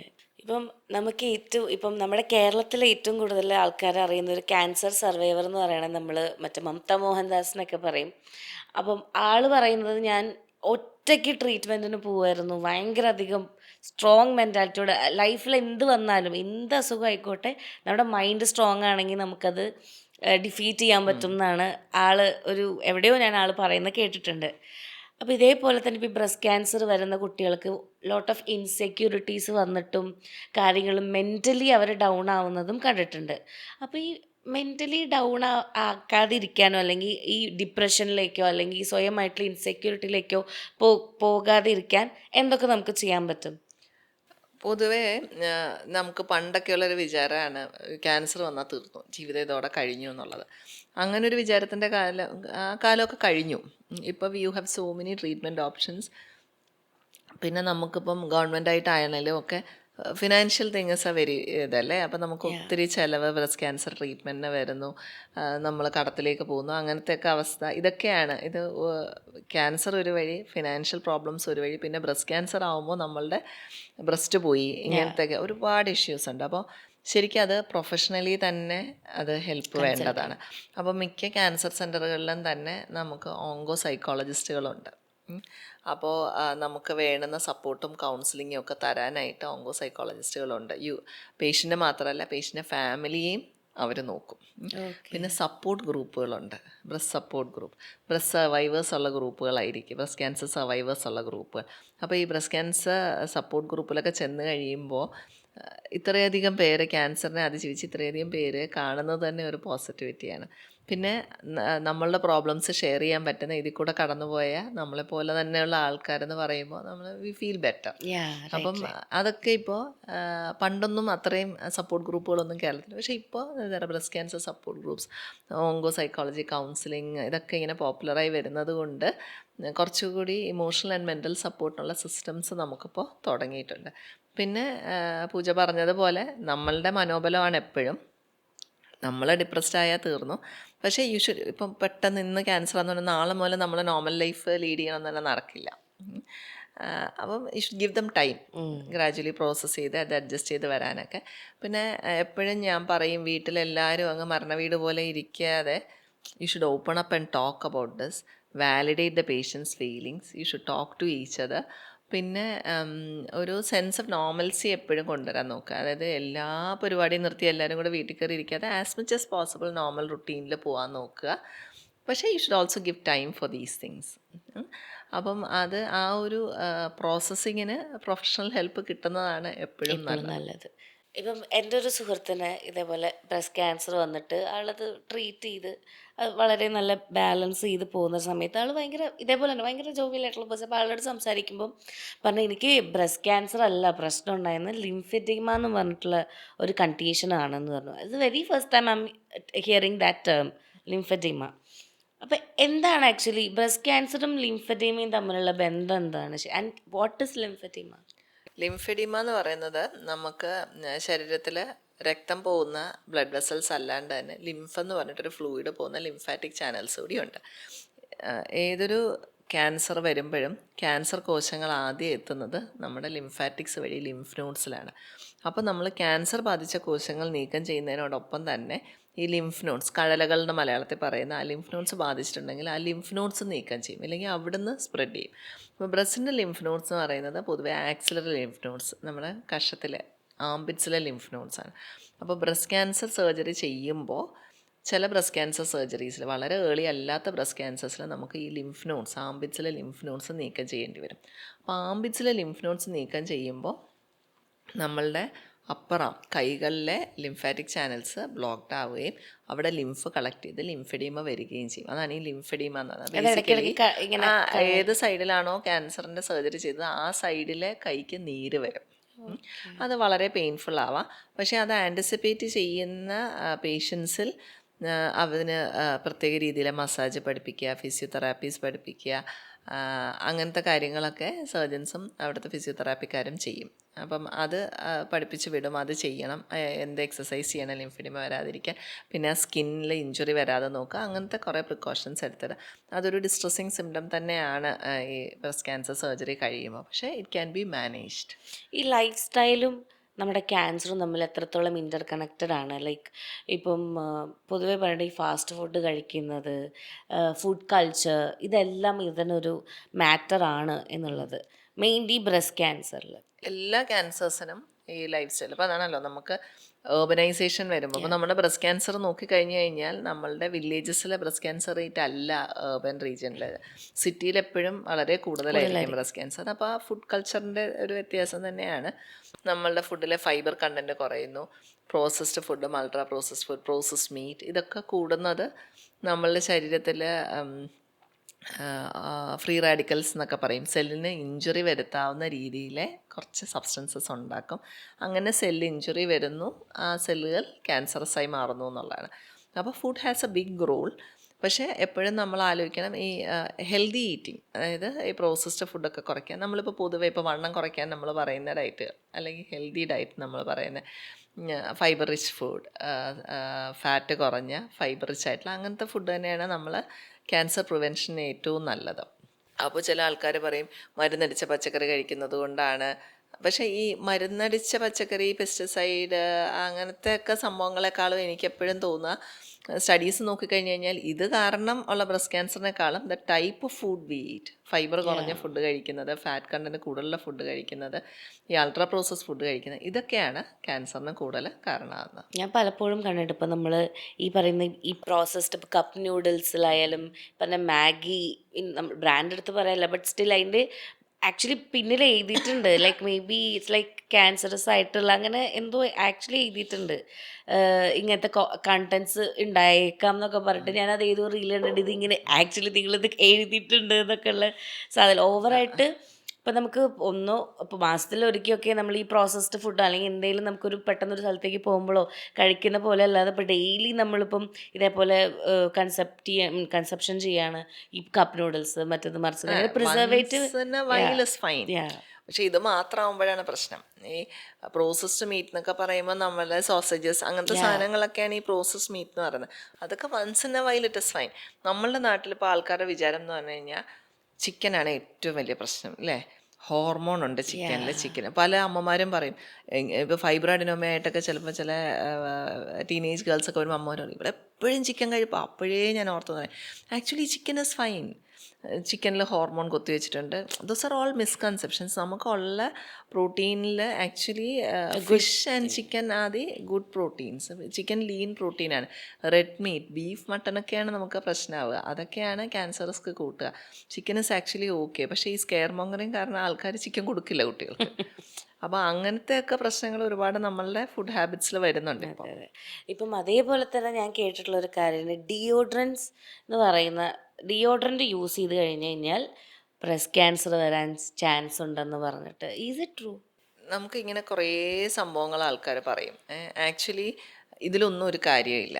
Deodorant use ചെയ്ത ബ്രസ്റ്റ് ക്യാൻസർ വരില്ല, ബ്ലാക്ക് കളർ ബ്രാ ഇട്ട ബ്രസ്റ്റ് ക്യാൻസർ വരില്ല, അണ്ടർവൈഡ് ബ്രാ ഇട്ട ബ്രസ്റ്റ് ക്യാൻസർ, ഇതൊന്നും none of this things are responsible for breast cancer if you look at the evidence. അപ്പം നമ്മൾ ശരിക്കും പറഞ്ഞാൽ ഇങ്ങനത്തെ കാര്യങ്ങൾ കൂടുതൽ ഫോക്കസ് ചെയ്യുമ്പോൾ ആക്ച്വലി ഇഷ്യൂസ് ആക്ച്വലി നമ്മൾ ചെയ്യേണ്ടതും ചെയ്യേണ്ടാത്തതായ കാര്യങ്ങളിൽ നിന്നും മിസ്ലെഡായി വേറെ കുറേ കാര്യങ്ങളുടെ പുറകെ പോകുന്നതായിട്ടാണ് എനിക്ക് തോന്നുന്നത്. അപ്പം അതിപ്പം മാം ബ്രാൻ്റെ കാര്യം കൂടെ പറഞ്ഞപ്പം ഗുഡ് ബ്രാ ഹെൽത്ത് അല്ലെങ്കിൽ ബ്രായുടെ ഒരു ഹെൽത്ത് ആക്ച്വലി ഭയങ്കര മാറ്ററാണ്. ഇപ്പം എല്ലാവരും ബ്രാ ഓൾസോ ഹാവ് എക്സ്പയറി ഡേറ്റ് എന്നൊക്കെ പറയാ. അപ്പം പണ്ടൊക്കെ ആണെങ്കിൽ ഇപ്പം ഓർമ്മയുണ്ട്, ഞാനൊക്കെ ഫസ്റ്റ് ടൈം ബ്രായൊക്കെ യൂസ് ചെയ്യുന്ന സമയത്ത് എൻ്റെ അമ്മ ആയിരിക്കുമല്ലോ നമുക്കിങ്ങനെ ബ്രാ ഒക്കെ സജസ്റ്റ് ചെയ്ത് തരുന്നത്. സോ ബേസിക്കലി അന്നൊക്കെ എന്ന് പറഞ്ഞു കഴിഞ്ഞാൽ അമ്മ കുട്ടികൾക്ക് ഇത് കാണാൻ പാടില്ല എന്നൊക്കെ പറഞ്ഞ് ഇത്രയും ടൈറ്റായിട്ട് അപ്പം ശ്വാസം കിട്ടൂലായിരുന്നു സത്യം പറഞ്ഞതിന്. പിന്നെ ഈ ബ്രാ ഊരുമ്പോൾ ഭയങ്കര അധികം പാടുകളും ഈ പറയുന്ന കാര്യങ്ങളൊക്കെ ഉണ്ടായിരുന്നു. പിന്നീട് ഞാനായിട്ട് സ്വയം തിരഞ്ഞെടുക്കുമ്പോഴാണ് ഞാൻ ഓക്കെ എനിക്ക് കംഫർട്ടബിൾ ആയിട്ട് പിന്നെയാണ് okay this is actually breathable എന്ന് എനിക്ക് ഫീൽ ചെയ്ത് തുടങ്ങിയത്. സോ സെലക്ഷൻ ഓഫ് ബ്രാ അല്ലെങ്കിൽ പിന്നെ ഈ പറഞ്ഞ പോലെ കളർ ഇതൊക്കെ ആക്ച്വലി മാറ്റർ ആണോ? ആൻഡ് ഇപ്പം ബ്രായ്ക്ക് എക്സ്പയറി ഡേറ്റ് ഉണ്ടെന്ന് പറഞ്ഞപ്പോൾ എൻ്റെ അമ്മ ആക്ച്വലി ഞാൻ എൻ്റെ അമ്മ അടുത്ത് പറഞ്ഞിട്ട് 10 കൊല്ലമൊക്കെ ആയതൊക്കെ ഇപ്പോഴും അമ്മ അതൊക്കെ നല്ലതാണോ എന്നൊക്കെ പറഞ്ഞെടുത്തേക്ക് ഞാൻ പറഞ്ഞു ഇതൊക്കെ നമ്മൾ സാധാ ഒരു ഡ്രസ്സ് തന്നെ നമ്മളൊരു ഒരു വർഷം കഴിഞ്ഞ് നമ്മൾ ത്രോ ചെയ്യണ പോലെ ഇതും കളയേണ്ട കാര്യമാണ് പറയുമ്പോൾ ഇല്ല ഇല്ല നല്ലതാന്നൊക്കെ പറഞ്ഞെടുത്തേക്കും. അപ്പോൾ ഇതിനൊരു എക്സ്പയറി ഡേറ്റ് എപ്പോഴാണ്? നമുക്ക് പൊതുവെ അണ്ടർഗാർമെന്റ്സ് പുറത്ത് കാണാത്തത് കൊണ്ട് അതെങ്ങനെ ആയാലും കുഴപ്പമില്ല എന്നൊരു വിചാരമുണ്ട്, വേറെ ആരും കാണുന്നില്ലല്ലോ. പക്ഷെ ആക്ച്വലി എല്ലാ അണ്ടർഗാർമെന്റ്സ് ബീറ്റ് പാൻറ്റീസ് ബീറ്റ് ബ്രാ ഒരു 6 to 12 months actually ideally speaking 6 months replace ചെയ്യണം. 6 to 12 months. പിന്നെ ബ്രായുടെ കാര്യം പറയുകയാണെങ്കിൽ പലരും ഇപ്പോൾ പാൻറ്റീസ് ഫ്രീക്വൻ്റായി വാഷ് ചെയ്യണം എന്ന് എല്ലാവർക്കും അറിയാം. പക്ഷെ ബ്രാ പലപ്പോഴും ആഴ്ചകളും മാസങ്ങളും ഒരേ ബ്രാ തന്നെ ഇടുന്നു, ഊരി വെക്കുന്നു, അടുത്തതെടുക്കുന്നു, ഈ ഒരു പരിപാടിയുണ്ട്. പക്ഷേ ideally it should be wash ഒരു 4 തവണയൊക്കെ. അപ്പോൾ ഒത്തിരി സ്വെറ്റ് ചെയ്യുകയാണെങ്കിൽ 2 തവണയിലൊക്കെ തന്നെ വാഷ് ചെയ്യണം, അല്ലെങ്കിൽ ഒരു 4 തവണയൊക്കെ ഇട്ട് കഴിഞ്ഞാൽ തന്നെ ബ്രാ വാഷ് ചെയ്യണം. പിന്നെ എന്ത് മെറ്റീരിയൽ എന്നുള്ളത് ഇപ്പോൾ ഈ പറഞ്ഞ പോലെ നമ്മുടെ കംഫർട്ടാണ്. പണ്ടൊക്കെ ഈ പറഞ്ഞ പോലെ നമ്മുടെ ഒരു കൾച്ചറിൽ ഇതുണ്ടല്ലോ, ബ്രസ്റ്റ് കാണരുത്, ബ്രസ്റ്റ് മാക്സിമം ഫ്ലാറ്റ് ആക്കി വെക്കുക, അങ്ങനെ ടൈറ്റ് ആക്കിയില്ല, അത് നല്ലതല്ല. സ്കിന്നിലേക്ക് കട്ട് ചെയ്യുന്നത്, സ്കിന്നിൽ റിങ്കിൾസ് വരുന്ന രീതിയിൽ, ചുളു വരുന്ന രീതിയിൽ ഊരി കഴിയുമ്പം ബ്രസ്റ്റിൽ അല്ലെങ്കിൽ അണ്ടർ ദ ബ്രസ്റ്റ് പാട് വരുന്നതൊക്കെ shoes that you are wearing A very tight. അപ്പോൾ ഐഡിയൽ കറക്റ്റ് ഫിറ്റ് ബ്രായാണെങ്കിൽ നമ്മുടെ ശരീരത്തിൽ പാടുകൾ വീഴരുത്. പിന്നെ ഇപ്പോൾ എന്ത് ടൈപ്പ് കപ്പ് ഇതൊക്കെ ഇറ്റ്സ് യുവർ ചോയ്സ്. അല്ല അത് ഇൻഫ്ലുവൻസ് ചെയ്യോ നമ്മുടെ ഒരു ബ്രായുടെ ഷേപ്പിന്? നമ്മൾ പല ടൈപ്പ് റൗണ്ട് ഷേപ്പോ അല്ലെങ്കിൽ നമ്മളൊരു കുറച്ച് കുറേ ടൈപ്പ് ഓഫ് ഷേപ്പുകൾ. ഈ ഷേപ്പൊന്നും അങ്ങ് ബ്രസ്റ്റിൻ്റെ ഷേപ്പിനെ ഇൻഫ്ലുവൻസ് ചെയ്യാൻ പോകുന്നില്ല. പക്ഷേ സപ്പോർട്ട് ആക്ച്വലി മേ ഹെൽപ്പ്. കാരണം ഇപ്പോൾ എന്ത് സാധനമാണെങ്കിലും നമ്മൾ കുറച്ച് നാൾ ഒരു സപ്പോർട്ടൊക്കെ കൊടുക്കുമ്പം ആ ഒരു ഷേപ്പിലേക്ക് മാറി വരാം. ഇപ്പോൾ ബ്രാ ഇടാതെ നടന്നു കഴിഞ്ഞാൽ ബ്രസ്റ്റ് ചിലപ്പോൾ ഒരു സാഗ് ചെയ്യാനുള്ള ടെൻഡൻസി കാണിക്കും ചില ആൾക്കാരിൽ, എല്ലാവരിലും ഇല്ല. ചിലർക്ക് നാച്ചുറലി സ്ട്രോങ് ലിഗമെൻറ്റ്സ് ആണ്, വലിയ സൈസുള്ള ബ്രസ്റ്റൊന്നും അല്ലെങ്കിൽ that breast is not going to sag bra ഇട്ടില്ലെങ്കിലും. ബ്രാ ഇടണോ ഇടണ്ടേ ഇറ്റ്സ് യുവർ പേഴ്സണൽ ചോയ്സ്. എന്ത് മെറ്റീരിയൽ എന്നുള്ളതും ഇറ്റ്സ് യുവർ പേഴ്സണൽ ചോയ്സ്. എന്ത് കപ്പ് അണ്ടർ വൈഡ് ബ്രാ വേണോ അല്ലാത്തത് വേണോ ഇതൊക്കെ ഇറ്റ്സ് യുവർ പേഴ്സണൽ ചോയ്സ്. അപ്പോൾ ഇതിൽ what matters is it should be comfortable, അത്രയേ ഉള്ളൂ. അപ്പോൾ if you cannot find A comfortable bra, get it professionally fitted. ഒരു വർഷത്തിലൊരു തവണ, ഇപ്പോൾ വണ്ണത്തിലൊക്കെ ഒത്തിരി വ്യത്യാസം വരുന്ന ആൾക്കാരാണെങ്കിൽ വർഷത്തിലൊരു തവണ ഗെറ്റ് ഇറ്റ് ഒരു പ്രൊഫഷണലി ഫിറ്റ് ചെയ്ത് നോക്കുക, അതിൻ്റെ കറക്റ്റ് സൈസ് കണ്ടുപിടിക്കുക.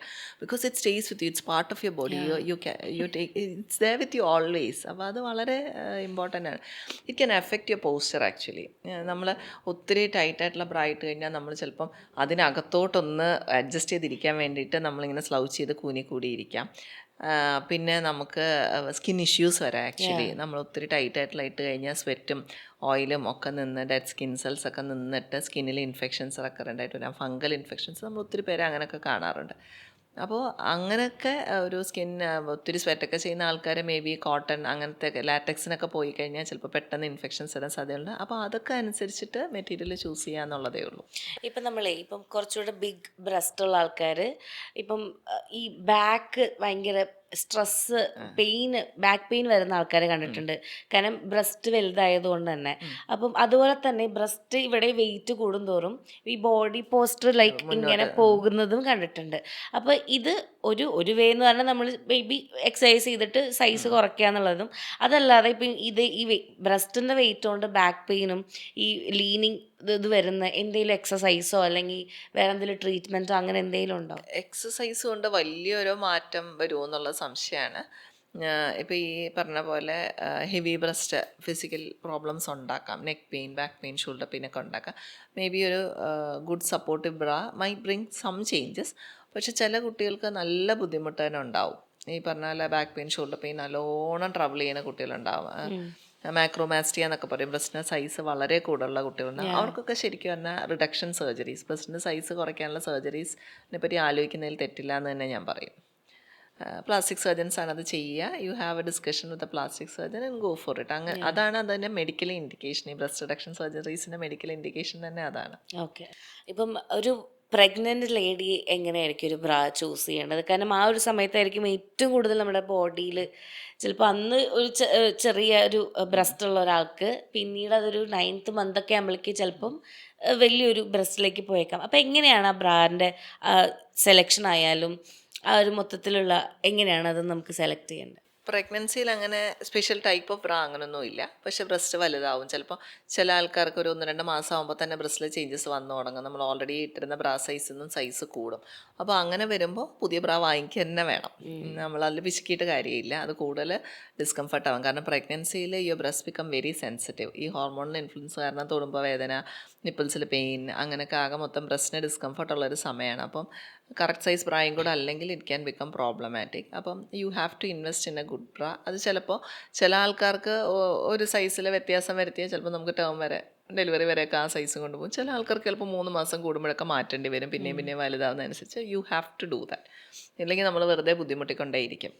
അതിലും ഈ പറഞ്ഞ പോലെ ഇന്ന മെറ്റീരിയൽ അങ്ങനെയൊന്നുമില്ല. കംഫർട്ടബിൾ ആയിട്ടുള്ള മേ ബി കപ്പ് സൈസ് കുറച്ചുകൂടെ റൗണ്ടഡ് കപ്സൊക്കെ വാങ്ങുക. സോ ദാറ്റ് കുറച്ചുകൂടി സപ്പോർട്ടഡ് ആവും വലിയ ബ്രസ്റ്റ് വരുമ്പോഴത്തേനും. പിന്നെ ഡെലിവറി കഴിയുമ്പോൾ ഒബ്വിയസ്ലി ബ്രസ്റ്റ് ഫീഡിങ് തുടങ്ങുമ്പോൾ കുറച്ചുകൂടെ ബ്രസ്റ്റ് സൈസിൽ ചിലപ്പോൾ വ്യത്യാസം വരാം. ഡെലിവറിയുടെ തൊട്ട് മുന്നേ വരെ ഇട്ടിരുന്ന ബ്രാ ചിലപ്പോൾ പറ്റാണ്ട് വരാം. അപ്പോൾ you will need another brassiere. ആ സമയത്ത് ഫീഡിങ്ങിനൊക്കെ പറ്റുന്ന രീതിയിൽ ഫീഡിങ് ബ്രേസിയേഴ്സൊക്കെ നോക്കി വാങ്ങുക.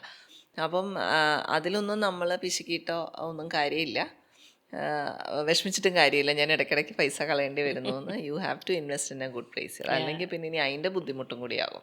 ഈ ബ്രാഡ് ഒരു ടോപ്പിക്കിലേക്ക് വന്നപ്പോൾ ഞാൻ പറയുകയാണ്, ഇപ്പം നമ്മൾ പലപ്പോഴും കേട്ടിട്ടുണ്ട് ഈ പറഞ്ഞ കറുത്ത ബ്രാ ഇടുന്നത് ക്യാൻസറിന് കാരണമാകുന്നു.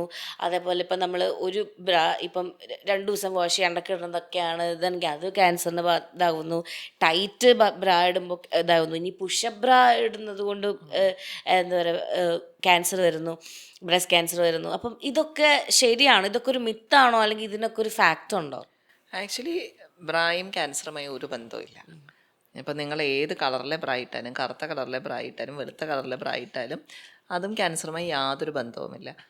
പിന്നെ ബ്രാ ഇപ്പോൾ അണ്ടർവയർഡ് ബ്രാ, പണ്ടൊരു കാലത്ത് പറയുന്ന അണ്ടർവയർഡ് ബ്രാ ഇട്ടാൽ ക്യാൻസർ കൂടുതൽ വരും. പിന്നെ ഞാൻ കേൾക്കാറുണ്ട് രാത്രി ബ്രാ ഇട്ട് ഉറങ്ങരുത്. ആക്ച്വലി നൈറ്റ് ബ്രാസ് എന്ന് പറഞ്ഞിട്ട് സെപ്പറേറ്റ് അവൈലബിൾ ആണ്. You can sleep comfortably. അങ്ങനത്തെ വേറെ രീതിയിൽ ബ്രാ ഉണ്ട്. സ്പോർട്സ് ബ്രാ, പുഷപ്പ് ബ്രാ. ആക്ച്വലി നമുക്ക് ലൈഫ് ഈസി ആക്കാൻ വെച്ചാൽ നമുക്ക് നമ്മളുടെ ആവശ്യങ്ങൾക്കനുസരിച്ച് പുതിയ പുതിയ സാധനങ്ങൾ വന്നതാണ് ഈ ബ്രായുടെ ഓരോ ടൈപ്പുകൾ. അതിനൊന്നും ബ്രസ്റ്റ് ക്യാൻസറുമായി യാതൊരു ബന്ധവുമില്ല. നമ്മളുടെ ആക്ടിവിറ്റി അനുസരിച്ച് നമ്മളിപ്പം സ്പോർട്സ് ബ്രാ യൂസ് ചെയ്യുന്നിടത്ത് സ്പോർട്സ് ബ്രാ യൂസ് ചെയ്യുക, ഫീഡിങ് ബ്രാ യൂസ് ചെയ്യുന്നിടത്ത് അത് യൂസ് ചെയ്യുക, പുഷപ്പ് ബ്രാ യൂസ് ചെയ്യുന്നിടത്ത് അത് യൂസ് ചെയ്യുക. It's your comfort, it is your choice. അതിന് ക്യാൻസറുമായിട്ടോ വേറെ മെഡിക്കൽ കണ്ടീഷൻസായിട്ടോ ഒരു ബന്ധവുമില്ല. ഓക്കെ. സോ അപ്പം ഐ തിങ്ക് നമ്മളിപ്പോൾ ഒരുവിധം എല്ലാ കാര്യങ്ങളും കവർ ചെയ്തു. ആൻഡ് മെയിൻലി നമ്മുടെ ഡോക്ടർ ഒരു ഗൈനക്കോളജിസ്റ്റാണ്. ആൻഡ് അപ്പം ഒരുപാട് ആൾക്കാർ ഇതേപോലെ ഫസ്റ്റ് സ്റ്റേജിൽ അവർ വരുന്നതും ഓടി വരുന്നതും മാമിൻ്റെ അടുത്തായിരിക്കും. ആൻഡ് ഈ ഒരു സിറ്റുവേഷനിലൂടെയൊക്കെ കടന്നു പോകുന്ന ആൾക്കാരോട് മാമിന് എന്താണ് പറയാനുള്ളത്? Breast cancer is A very treatable disease. നമുക്ക് എന്തെങ്കിലും ഒരു സംശയം തോന്നിക്കഴിഞ്ഞാൽ അതിന് പ്രോപ്പർ മെഡിക്കൽ കെയർ എടുക്കുക. അതിന് ലുട്ടുലുടുക്ക് പരിപാടികൾ ചെയ്ത് അതെങ്ങനെയെങ്കിലും ശരിയാക്കി എടുക്കാം എന്നുള്ള വിചാരം ആദ്യം കളയുക. ഒരു പ്രോപ്പർ ഡോക്ടറുടെ അടുത്ത് തന്നെ പോയി അത് ഫുൾ വർക്കപ്പ് ചെയ്ത് ക്യാൻസർ അല്ല എന്ന് പറഞ്ഞാൽ അത്രയും സമാധാനമായിട്ടിരിക്കുക. അതിൽ ഡിലേ വരുത്താതെ വേറെ ലുട്ടുലുടുക്ക് പരിപാടികൾക്ക് പുറകെ പോകാതെ ഓൾട്ടർനേറ്റീവ് മെഡിസിൻ അപ്രോച്ചസ് എടുക്കാതെ പ്രോപ്പറായി ഇവാലുവേറ്റ് ചെയ്യുക. ഒന്നുമില്ലെങ്കിൽ അത്രയും നല്ലത്. ഇനി എന്തെങ്കിലും ആണെങ്കിൽ you caught it early, it is treatable. അങ്ങനെ വിചാരിക്കുക. അതെ. സോ അത്രേ ഉള്ളൂ. Whatever it is like നമ്മൾ ഫസ്റ്റ് നമ്മളെ തന്നെ നമ്മൾ സെൽഫ് അവെയർ ആയിരിക്കുക. കുറച്ചൊക്കെ നമ്മൾ നല്ല ഡയറ്റൊക്കെ എടുത്ത് നമ്മൾ തന്നെ നമ്മൾ ശ്രദ്ധിക്കുക. ആൻഡ് ഓൾസോ മെയിൻലി എനിക്ക് മാം പറഞ്ഞതെന്ന് എനിക്ക് മനസ്സിലായത്, നമ്മൾ ഇടയ്ക്കൊക്കെ പോയി നമുക്കൊരു സിംറ്റം വരുന്നതിന് മുന്നൊക്കെ നമുക്ക് ഇടയ്ക്കൊക്കെ നമുക്കൊരു ചെക്കപ്പ് നടത്തുന്നത് നല്ലൊരു ശീലമാണ്. Like it's A good habit. ഇപ്പം ബ്ലഡ് തന്നെ ആയിക്കോട്ടെ, ബ്ലഡ് ടെസ്റ്റ് ചെയ്യുന്നതും നമ്മുടെ ഈ പറയുന്ന ഓരോ ടെസ്റ്റ്, ഫീമെയിൽ ആയതുകൊണ്ടാണ് നമ്മൾ ഈ മാമോഗ്രാമൊക്കെ എടുത്ത് നോക്കുന്നതും നല്ലൊരു ശീലമാണ്. എന്തെങ്കിലും വരുന്നത് വരെ നമ്മൾ വെയിറ്റ് ചെയ്യാതെ ഡെയിലി റുട്ടീൻ പോലെ അല്ലെങ്കിൽ ഒരു ഇയർലി റുട്ടീൻ പോലെ നമുക്കൊരു ഹാബിറ്റാക്കി ഇത് എടുക്കാം. അത്രേ ഉള്ളൂ. So thank you so much doctor. ഒരുപാട് കാര്യങ്ങൾ അറിയാൻ പറ്റി. അതും വളരെ ക്രിസ്പായി നല്ല ക്ലാരിറ്റിയോട് കൂടെ നമുക്ക് പറഞ്ഞു തന്നു. ആൻഡ് ഐ ഹോപ്പ് ഇത് ഒരുപാട് പേർക്ക് ഹെൽപ്പ് ചെയ്യും എന്നുള്ളത്. ആൻഡ് എനിക്കറിയാം ഇതിൻ്റെ കമൻറ്റ് ബോക്സിൽ ഒരുപാട് ക്വസ്റ്റ്യൻസ് ഇനി ഉണ്ടാവും.